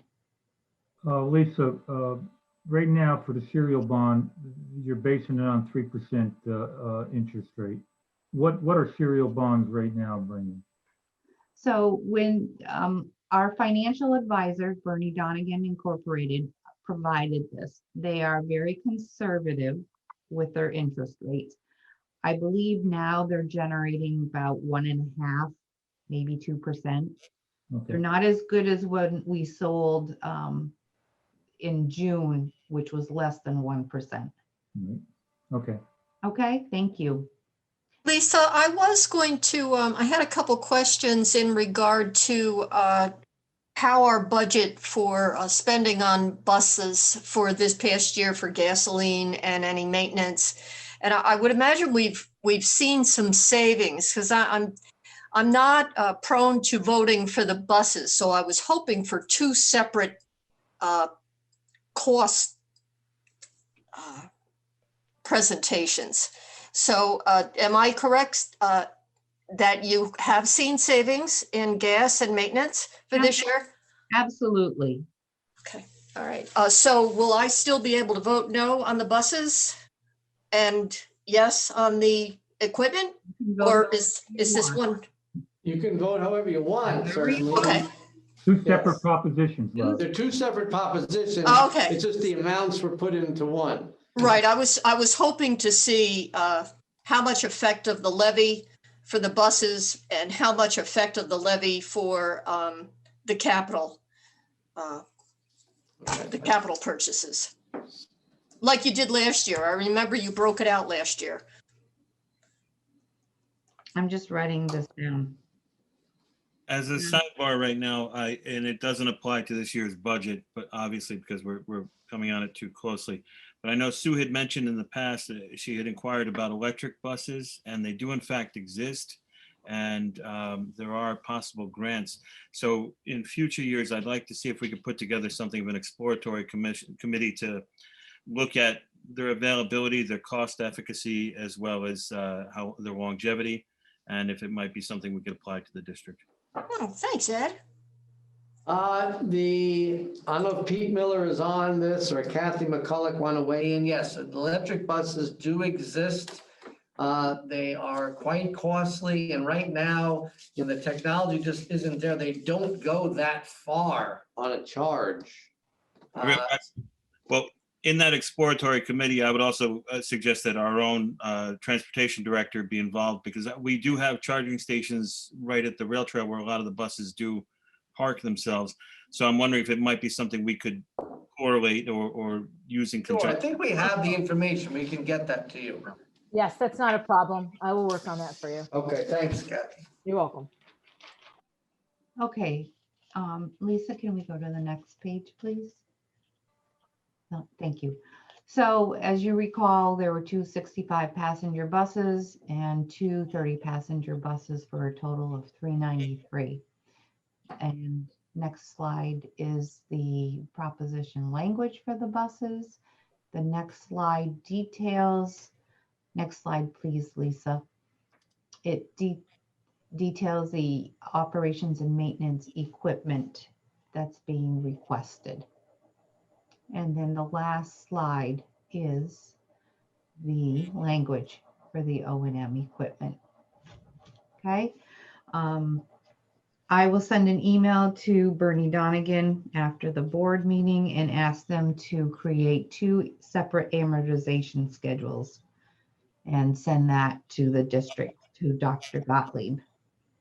Okay, so I will do that. Does anyone have any other questions?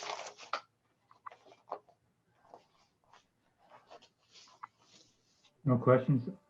Okay. I don't have any questions on this per se, but there's a comment.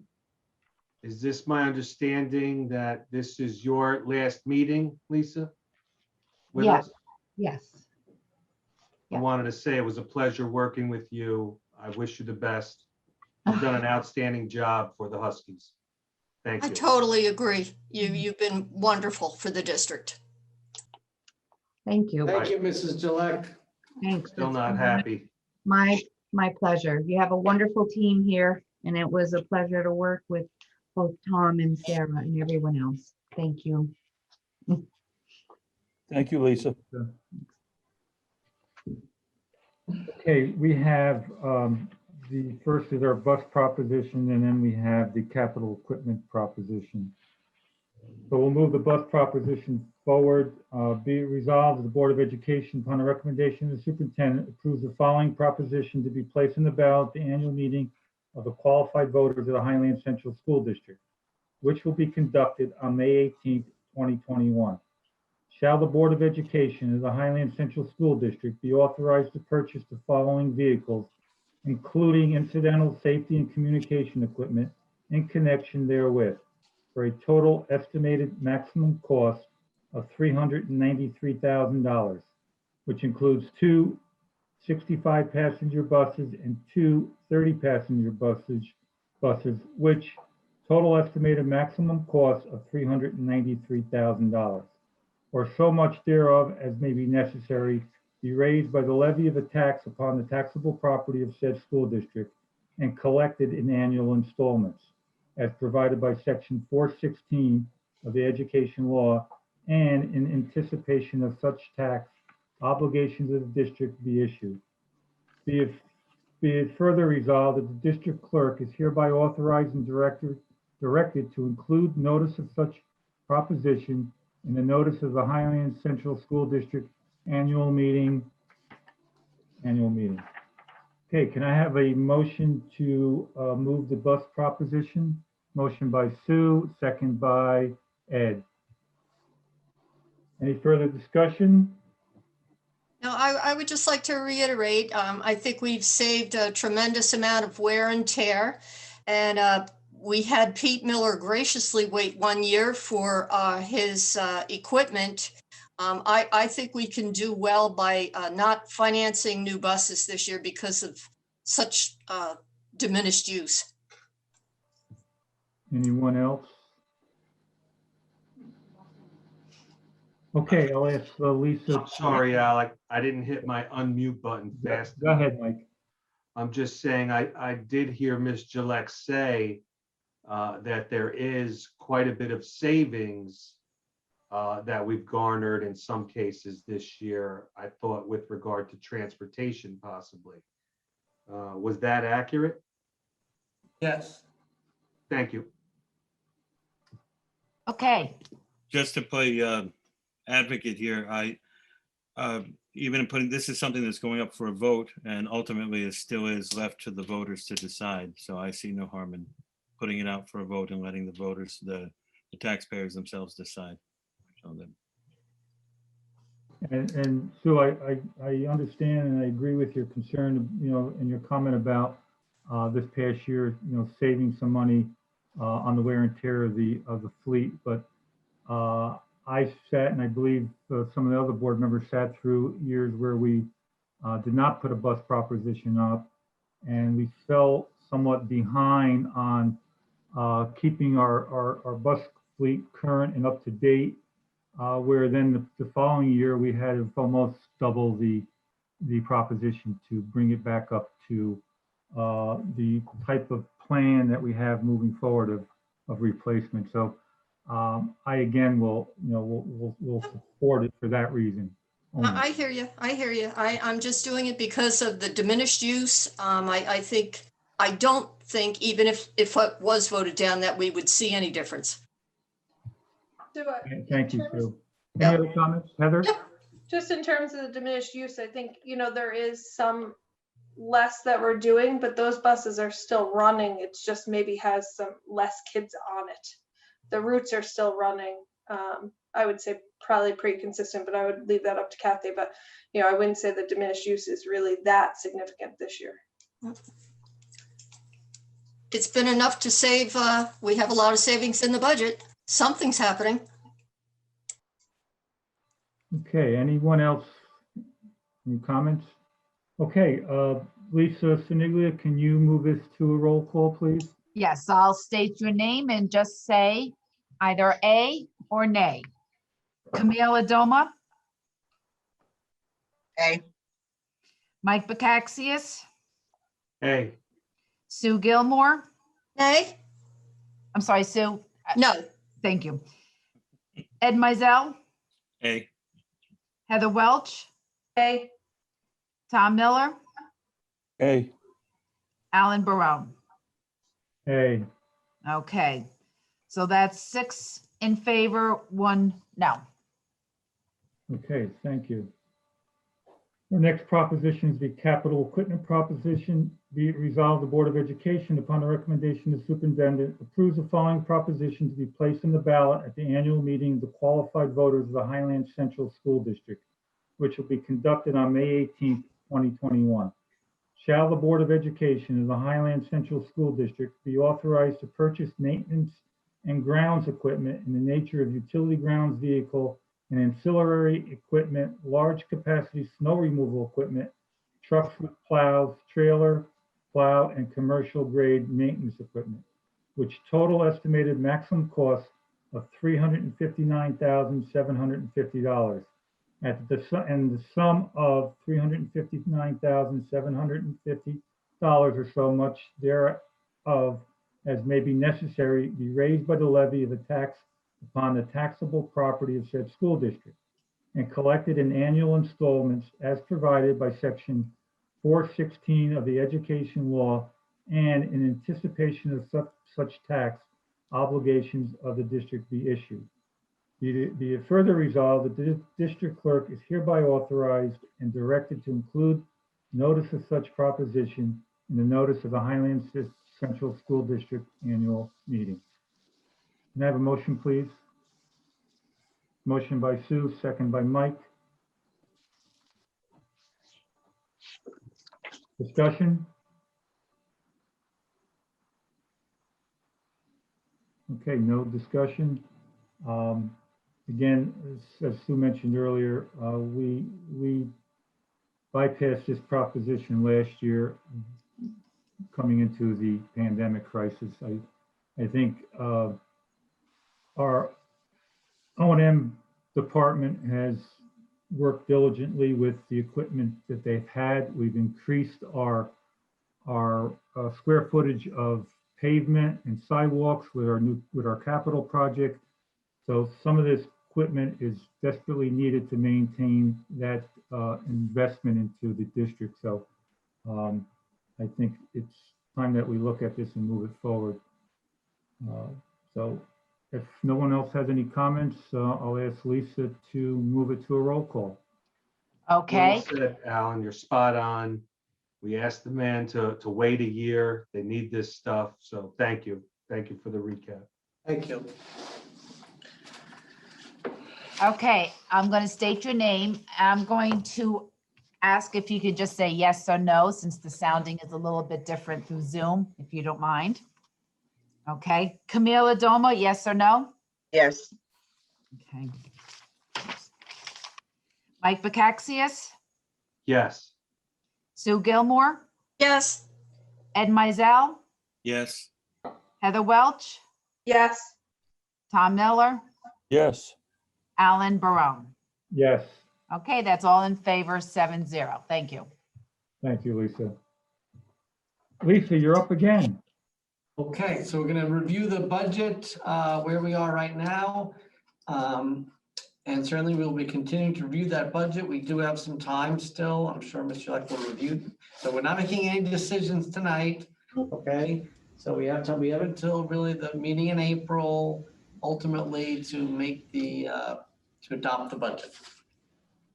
Okay, Lisa, the PowerPoint, please. Right, and I'm sorry, I just actually sent you a message because I don't have that PowerPoint on that one as I thought I did. I'm sorry. I don't think you saw my message.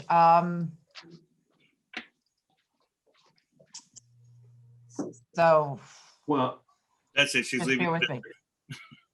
Mr. Bon Jovi, do you want to get to some of the comments and we could come back to Yeah, that? I Just need- you can yeah. Email it right over. I unfortunately, yes, I don't have it. I had the other ones that we just showed, but I'm just going through it. Just seeing if, Lisa, Mrs. I'm looking. Mrs. Dudley Lemick is pulling it up. Let me see. Yeah. All right, thank you. Let me just see if I can, I was having problems getting the share to work before, so let me see. I if actually, Lisa had asked me and I said, yes, I had it, but it was actually the other one. And then I sent you a message, Lisa, but I know you were busy with the meeting. Yeah, I am. I don't have any problem.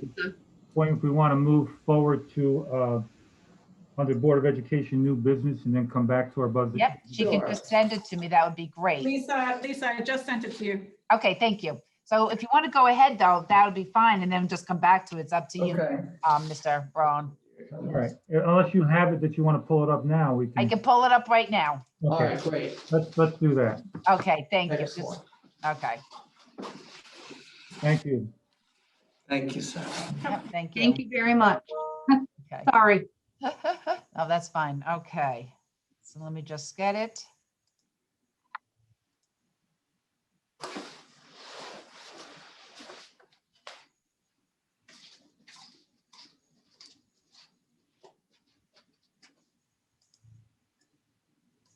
Just give me one moment.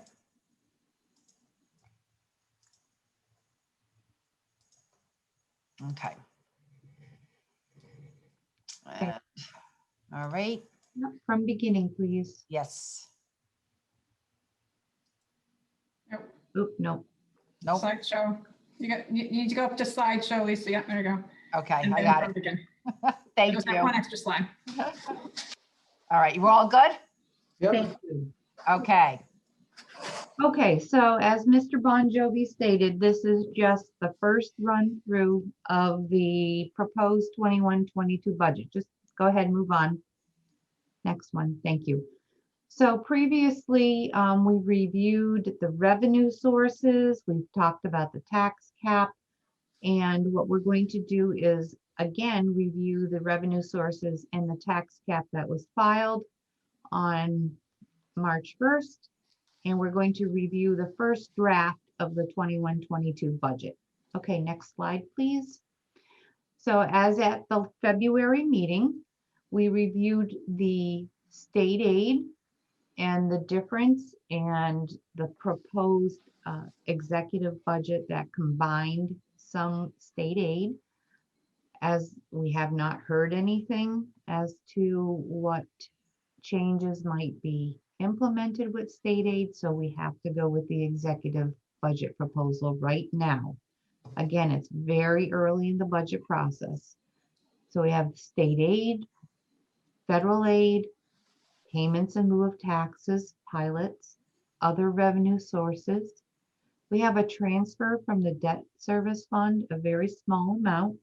This was included in documentation I received from our financial consultant, Bernie Donegan. They said that go ahead and use a small amount. Applied reserve. The applied reserve is for ERS and TRS. As you are aware, the district has several reserve funds. One is a reserve for retirement contributions, and we're going to tap into that for 21-22. And you'll see what I mean when we get to the expenditure side. The fund balance applied to the budget is going to increase from 1,046,000 to 1.3 million. That's because the district will end fiscal year 2021 in a sound financial position, and we can appropriate more. And the calculated tax levy, I believe at the last meeting it was maybe 2.45%. The final number came in at 2.47% for 21-22. The reason there was an increase was the inclusion of the debt service for the buses and the capital proposed capital proposition of 18,819. So that jumped it up slightly, 0.2%. And the total proposed revenues are 46,380,850, an increase of 1.4 million. So the only thing that changed from the February presentation was the calculated tax levy and the applied reserve. Okay, next slide, please. All right. So this is the first run through the 21-22 expenses. As you can see, they're broken into the different expenditure categories: general support, instruction, pupil transportation, community services, your employee benefits, debt service, and interfund transfers. The first draft of the budget comes up with an estimated expenditure of $47,277,363. There's most of the increase is in the instruction portion of the budget. Pupil transportation is a slight increase, and that's primarily due to salaries and some software support. Employee benefits are going up slightly because of the retirement system contributions that will be required in 21-22, and debt service is going up to account for the first year principal and interest payment on the bond that will be issued to pay for the $8 million project. So the total difference between the 2021 and 21-22 budget is $2.3 million. Next slide, please. If you look at the proposed revenue of $46,380,850 less the proposed budget of the prior slide was $47,277,363. There's a difference right now, March 2nd, of $896,513. Again, it's the first run. This is nothing to get upset about. This is a normal, okay? If we had a balanced budget and a revenue proposed for next year, wow, we would be batting things out of the park. But this is normal. There's always a difference. And what do we need to wait for? We need to find out what is going to happen with state aid. What's the proposed? What does our fund balance look like? Can we sharpen our pencil on proposed expenditures? So there's still a month and a half to go. Okay, don't get upset with this. Next slide. So we wanted to remind the Board of Education of all the hard work that the board and administration did last year in order to get a balanced budget. Staff that retired and we did not replace totaled 636,777. It included a social studies teacher at the high school, 1.0 math at the secondary middle school, 1.0 reading teacher at the middle school, 1.0 elementary teacher, 1.0 PE teacher, and 1.0 monitor. So that was the staff that retired and the district did not replace. Staff that retired and were replaced generated a total savings of $98,608. That included a typist at the middle school, a bus driver, a bus attendant, a custodial worker, and a special education teacher at the elementary school. Next slide, please. Other necessary reductions totaled $561,278. It included a 10% decrease in all materials and supplies. All equipment was reduced except for computer equipment that is aided. Transportation came in with several efficiencies by combining runs, 2.0 teaching assistants, a librarian position was vacant, district-wide night security, and athletic trainer. There were other necessary reductions totaling $561,278. We used an additional fund balance of $46,319. The total reductions were $1,342,982. That was a lot of hard work, painful hard work on behalf of the district in order to get the 2021 budget to balance. Next slide, please. And there are administrative priorities that I believe Sarah and Mr. Bon Jovi would outline. for the 21-22 budget, correct? Sarah? Yes, so included in this budget. So again, you saw on the board and the public saw on the previous slides that, we recognize that, we have had, like many school districts, some declining enrollment. So there were a lot of positions there, 6 positions that were not replaced. So basically we eliminated those positions. These are the positions that are in this budget. So right now, these are in the budget. We put them in order of priority. These are things that we will need. So we knew that we would, we took a 1-year pause really on the health when we didn't replace the PE teacher last year. And we knew that this, the 21-22, we would need to get a health teacher at the high school. So we need the health teacher at high school just because of increased needs of the students. We need the half-time speech teacher, which is a new position. The elementary teacher, that's just replacing the person who's retiring this year. So it's not a new position.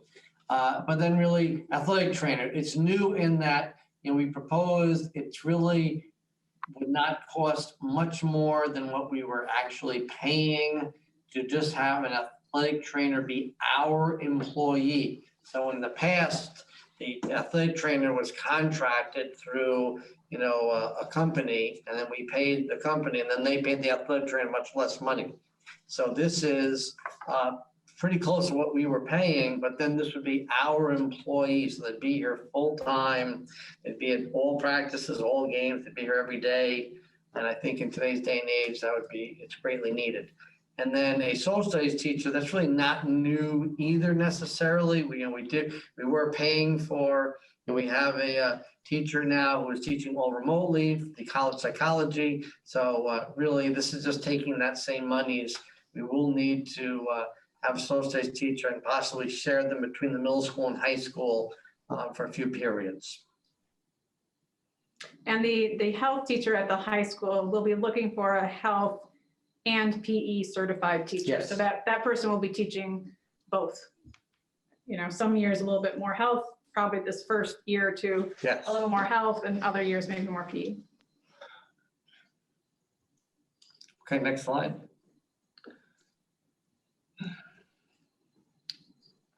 So this is just the same calendar we've been sharing, so you can see where we are. We're on March 2nd, and then we have the 16th and April 3rd. So really, we have really until the April 3rd, or even a little later than that if we wanted to adopt the budget. Great. So we have until the 7th, right? I think you have to the 19th, either Right, the, we have a little later, right? Yeah, that's true. Yes. yes.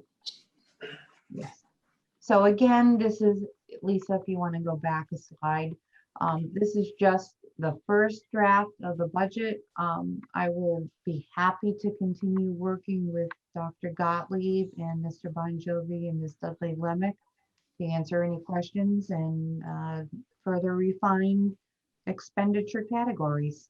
Be happy to. Lisa, the $28,000 that was transferred from debt service, is that what we were talking about the last meeting? We were discussing 50,000? Yes, we were. I used the 28. Again, you can transfer more if you want to. I strongly advise you to work with the district's financial advisors because they did come up with a plan for the use of that debt service fund. No, I'm talking about the leftover money from the 2014 project. That money is still in the capital fund. Right. And I thought we were going to move 50,000 a year over. You can't do that. The way to achieve that is to move the money from the debt service fund. And I believe the debt service fund has about $800,000 in that.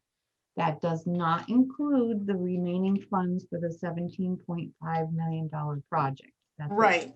So why can't we move the remaining money from the 2014 to the debt service fund and then move that 50,000 for the budget? There are still outstanding expenditures with the $17.5 million project.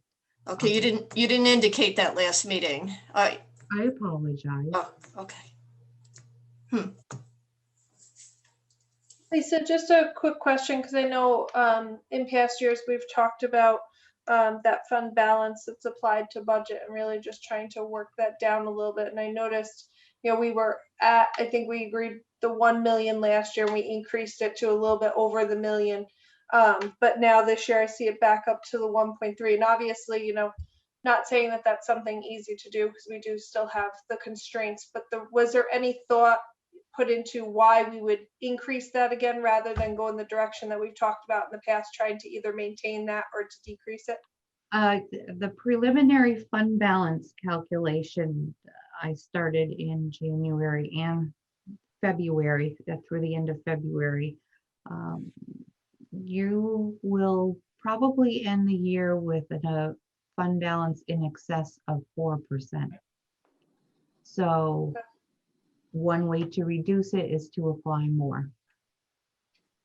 So how do we get ourselves out of that? How do you get yourselves out of? Because we've talked about in the past, because I mean, there's always the risk that I look at is that one year we've been relying on that continual $1.3 million every year.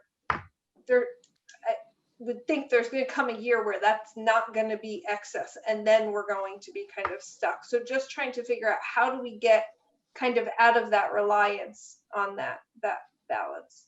Well, the way you build fund balance is you overestimate your expenditures and you underestimate your revenues. Your revenues are right on. There is no wiggle room with your revenues. So your fund balance comes from your expenditure side. And as you know, with this 2021 year, the district didn't incur the types of expenditures that it normally incurs. You will have a healthy fund balance. Going forward, you need to look at your reserves and how your reserves are funded. Do you want to take some of that fund balance and move it into the reserves?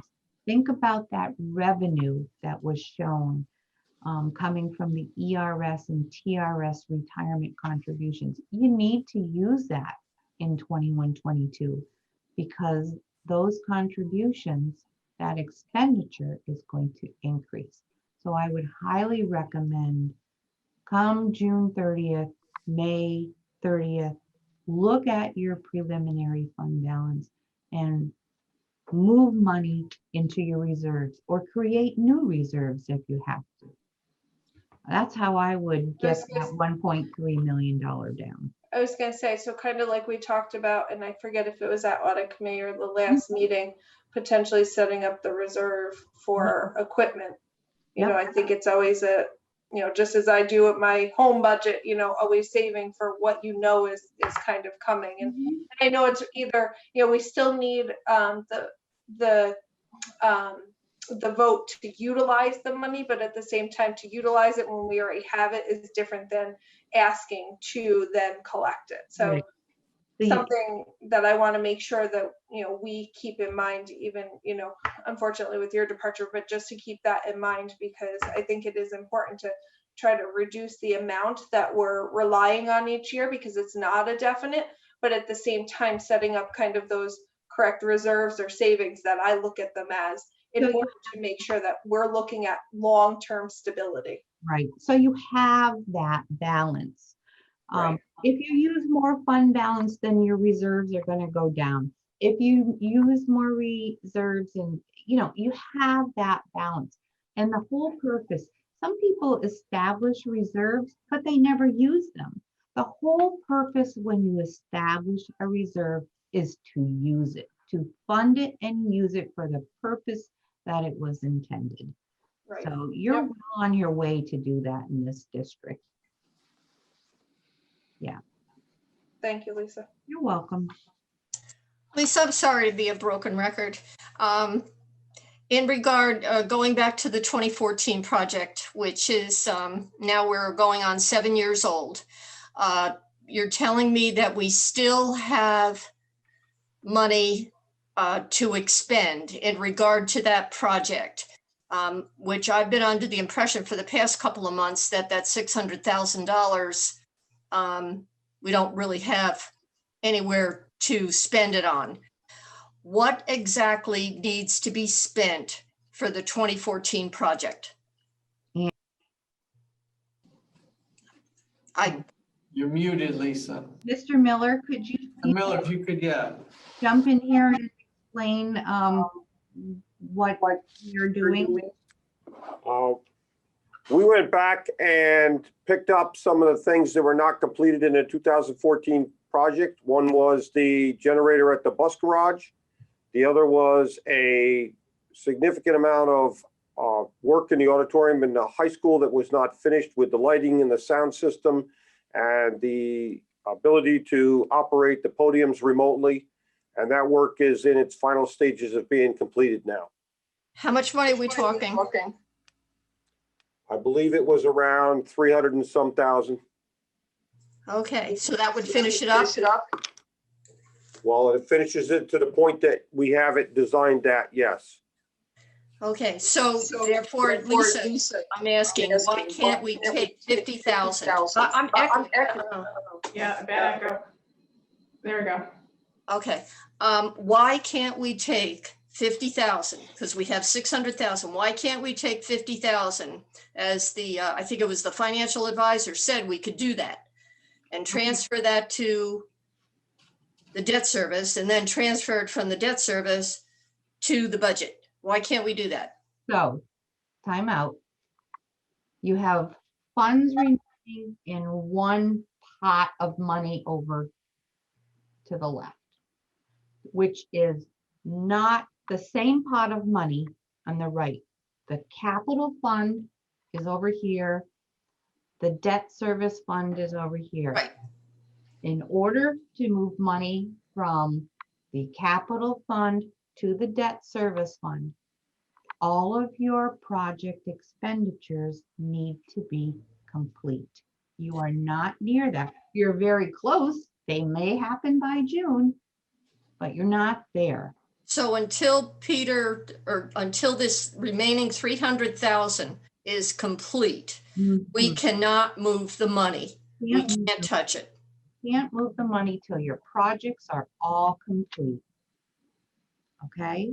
Okay. But you still have this pot of money, this 800,000 in the debt service fund. Right, but that's different money to me. That's correct. It is very good. It's different money. Yep. Right. Could I jump in? Yes, please. In order to finish the project, just to expand on what Lisa is saying, the final cost report has to be submitted to the state ed department, and they have to review it, and then they come back with what's accepted and what's not. And until that final report comes back from the state, we don't know exactly what the excess funds in that bond will be. So I think you're looking, assuming we can get the final cost report done in May or June, you're looking at a good 6-8 months before it comes back from the department. And I would be reluctant to close out or moving money out until everything is done, till you're sure there's no lawsuits and any of that kind of stuff. Yep. Oops. Thank you, Don. Thank you, Dr. Gottlieb. Can I go back to sleep now? Yes.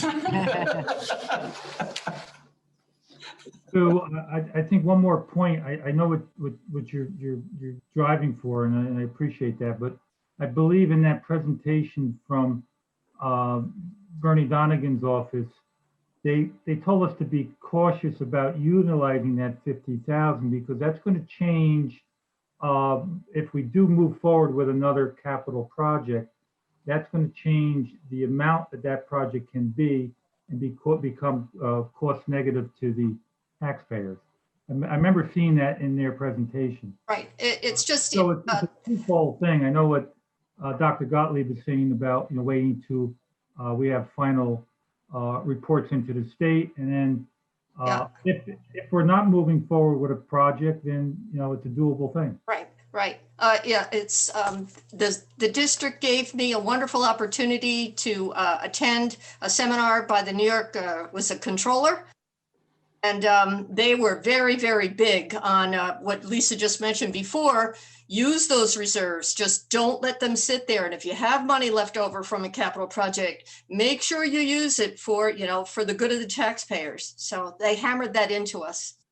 So here I am. Hammering into us. Appreciate.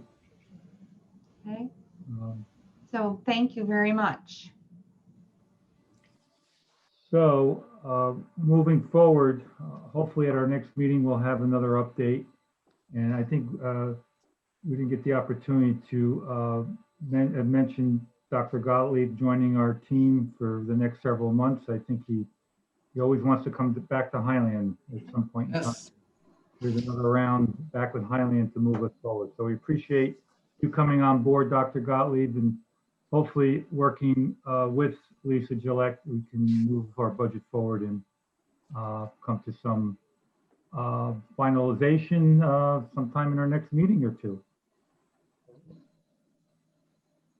Thank you, Lisa, and I appreciate all the work that you've done for the district in the time that you've spent here. So we appreciate Thank that. you. Thank you. I'm only a phone call away and I'm happy to work with Dawn. Thank you. Sure. I will sincerely miss your calm, methodical way of explaining. You have been sincerely the best in my tenure at the district. Well, I feel that you will be in better hands in the future. Oh. No, it's fine. Thank you. Okay. Sarah, you ready? I am. Two things today. First of all, I don't know how many of you are connected to the education world, but big news the last week was that the federal Department of Education put out a press release that the Department of Education said that the 3 through 8 mandated test will be administered across the country. New York State had submitted a waiver for the 3 through 8 testing for this year. While they haven't gotten a official notification from the Department of Ed, this statement seems to imply that this waiver will not be granted. However, the federal Department of Ed did say that tests will be administered. They will not be used for accountability purposes. So we will be giving them to students, but they, you know, as you know, we were notified that we were a school in need of improvement. It's actually a target school improvement for our Black and African American subgroup. None of that will be happening this year from these tests. The federal government has talked about it as a way to kind of get a temperature for where students are after the last year now, almost exactly, of interrupted instruction at least. They also said that states had the ability to modify the test, to either to shorten the test, to extend the timeline for administration of the test. They did give some flexibility with that, but they were very clear that tests would happen. The New York State Department of Ed then released a statement saying they weren't happy about that decision, but they're looking at what they might do with 3 through 8 testing. And for more specifically for Regents exams, the Board of Regents at their March 15th and 16th meeting will have a proposal to uncouple graduation from Regents examination success. Not many people necessarily know this, but 3 of our high school students' Regents exams do count under the federal accountability. They need to pass 1 English language arts test during their 4 years of high school. They need to pass a math test during their 4 years of high school, and they need to pass a science test during their 4 years of high school. So what's not very clear right now about the language in this press release was whether all Regents exams will still be administered, but not count towards graduation, whether only ELA, math, and science will be administered. We're really not sure what that's going to look like exactly once the Board of Regents approves it. So hopefully we'll have a little bit more information about both 3 through 8 testing and the Regents exams by mid-March. I'm not even sure that I'll know before the next meeting, but hopefully we will. And just for reference, right now, the 3 through 8 ELA tests are slated to be given between April 23rd and April 27th. The math 3 through 8 tests are slated for May 7th through May 11th. And the 4th grade science and 8th grade science tests are between May 25th and June 4th. So those are on the calendar. We just have no idea what exactly that's going to look like across the state. The state did say early on in September or October that remote students would not be taking the test remotely. They seem to imply that we would also not need to bring those students into school to take the test. So we're not really sure what that's going to mean as far as participation in the tests.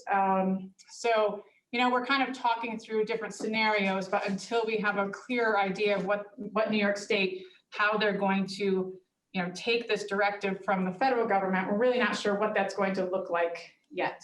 So, you know, there's not time for them to redo an entire test before April 23rd. So I'm not sure what they're going to do with that really. So we'll keep you updated on that as we find out more. And then our Committee for Diversity, Inclusion, and Racial Equity in Highland Schools, which is now our official name for our Equity and Inclusivity Committee, met on February 23rd. That was our last meeting. At that meeting, we had determined the name for our meeting. We talked about mission statement, and we also broke into 4 subcommittees: curriculum planning, professional development, including not only for teachers, but also for community members and parents and students, school climate, and staff diversity. Each of those subcommittees determined a second meeting date before our next meeting, which is March 23rd. So at that March 23rd meeting, the subcommittees will report out to see, you know, to let us know what kind of work they've started on. So I'll have more to report on those committee meetings in April. But I do think that, you know, the committee is starting to gel together. We're getting to know each other a little bit better.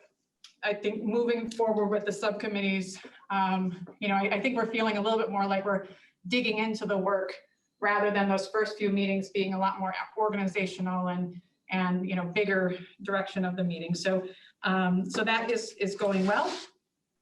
I also wanted to update you about our panorama survey that I've been talking about for a few months.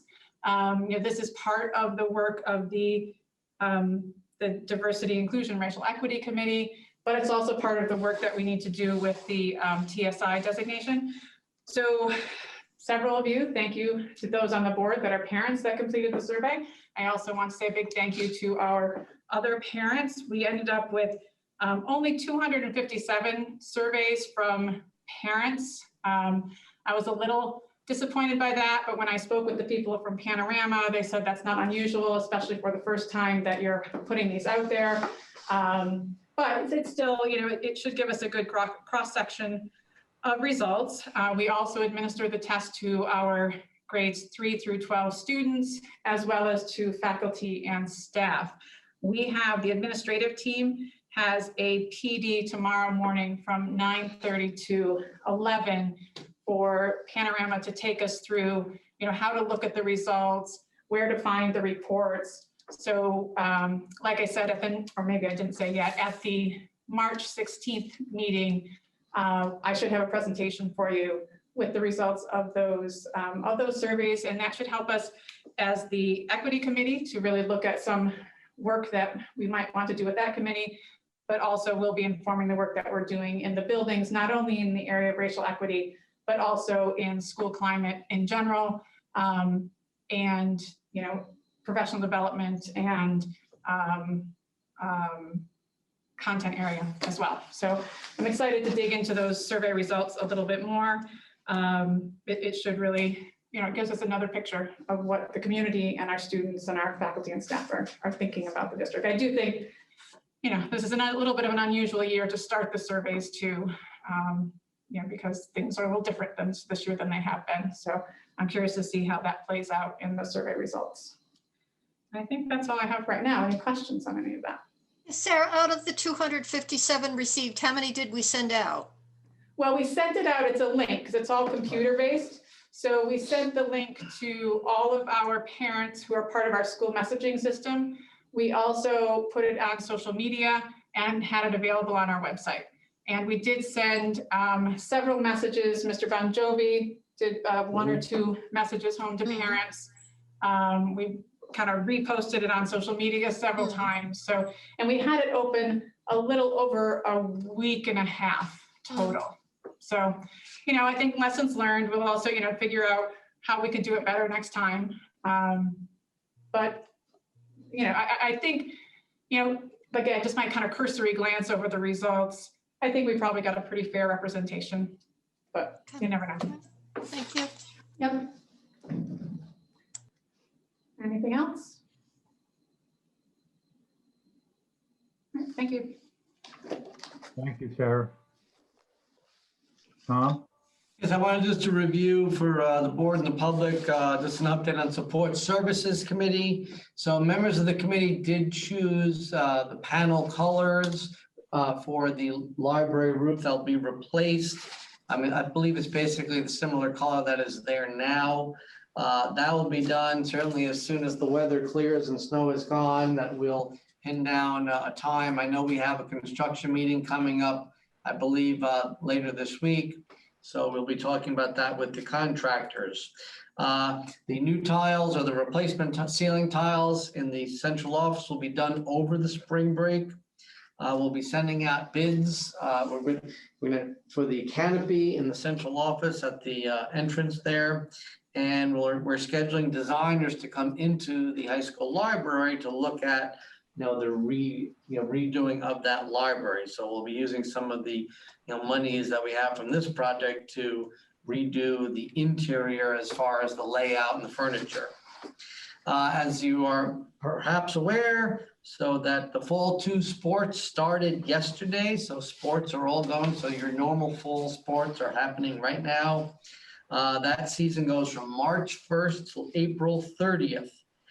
Tomorrow I have an executive committee meeting for Section 9, where we will be officially voting on just some of the changes. And really it's just the sections, and the county came up with the spectator rules. So for the fall 2 sports, they'll be allowing 2 spectators per athlete, but it's only the home team can have spectators.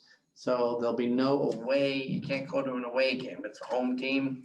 And then the normal spring season will be May 1st to around June 11th. And there might be then further changes or new rules for that. We don't know that at this time.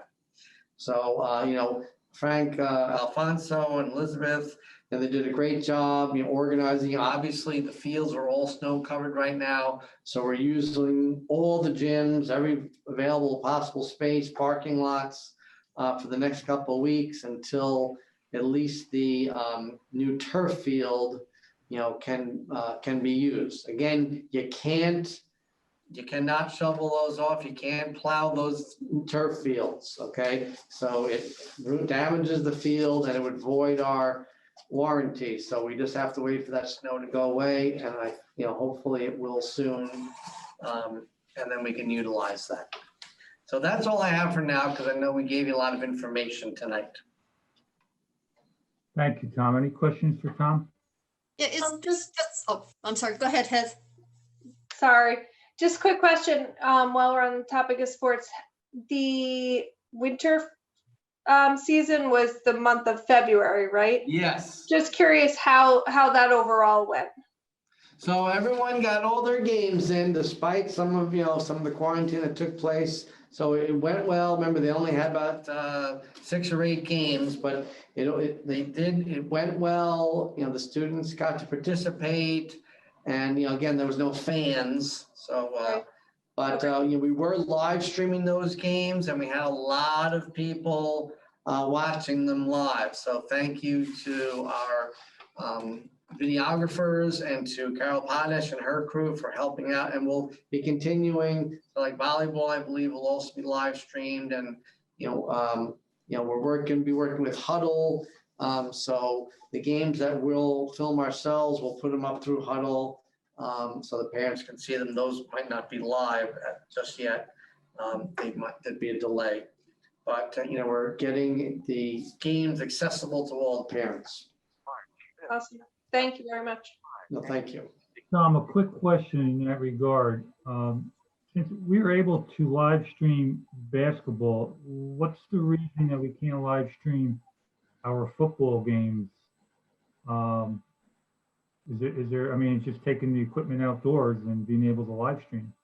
Don't we have the provisions in our? I think they're working on that, Mr. Barone. I think, our first game isn't until our first home game is a little later. It's the 3rd game, I believe, against Port Jervis home.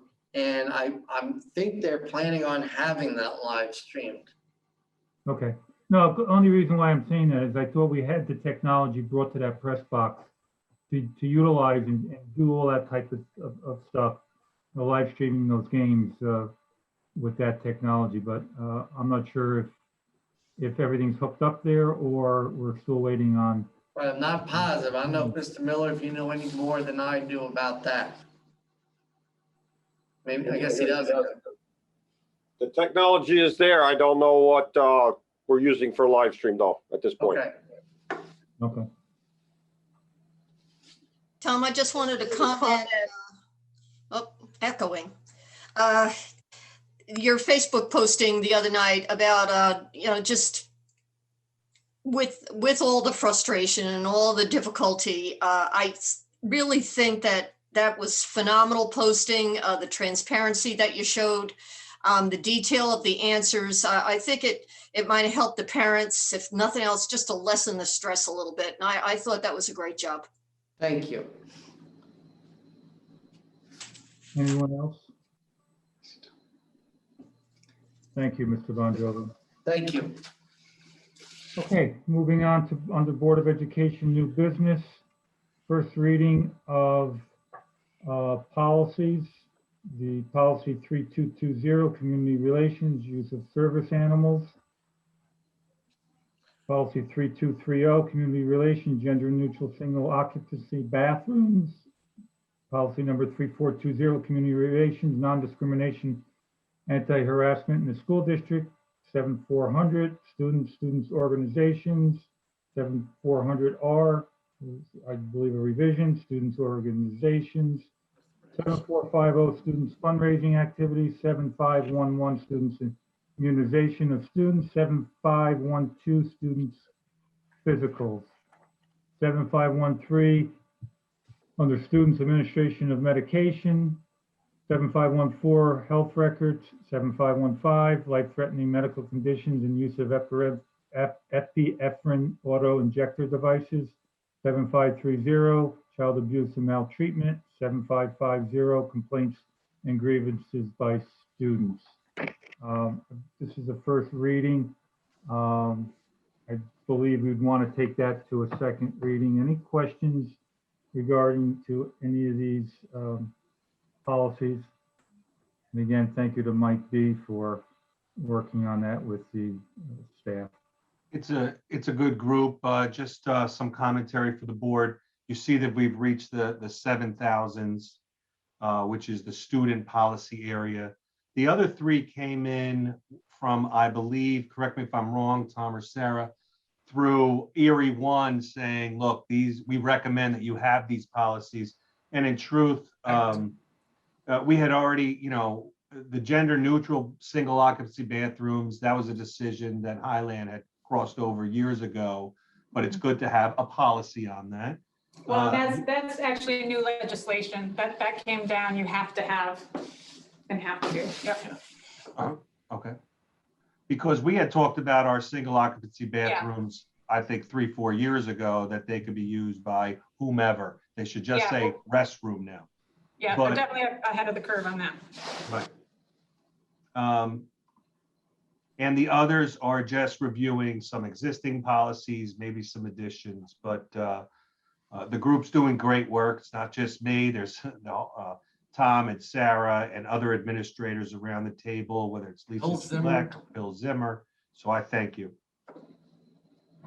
Okay, so we'll hold this until our second reading, give everyone a chance to, read through, and any questions, comments, pass them on to Sarah or Tom. Yes.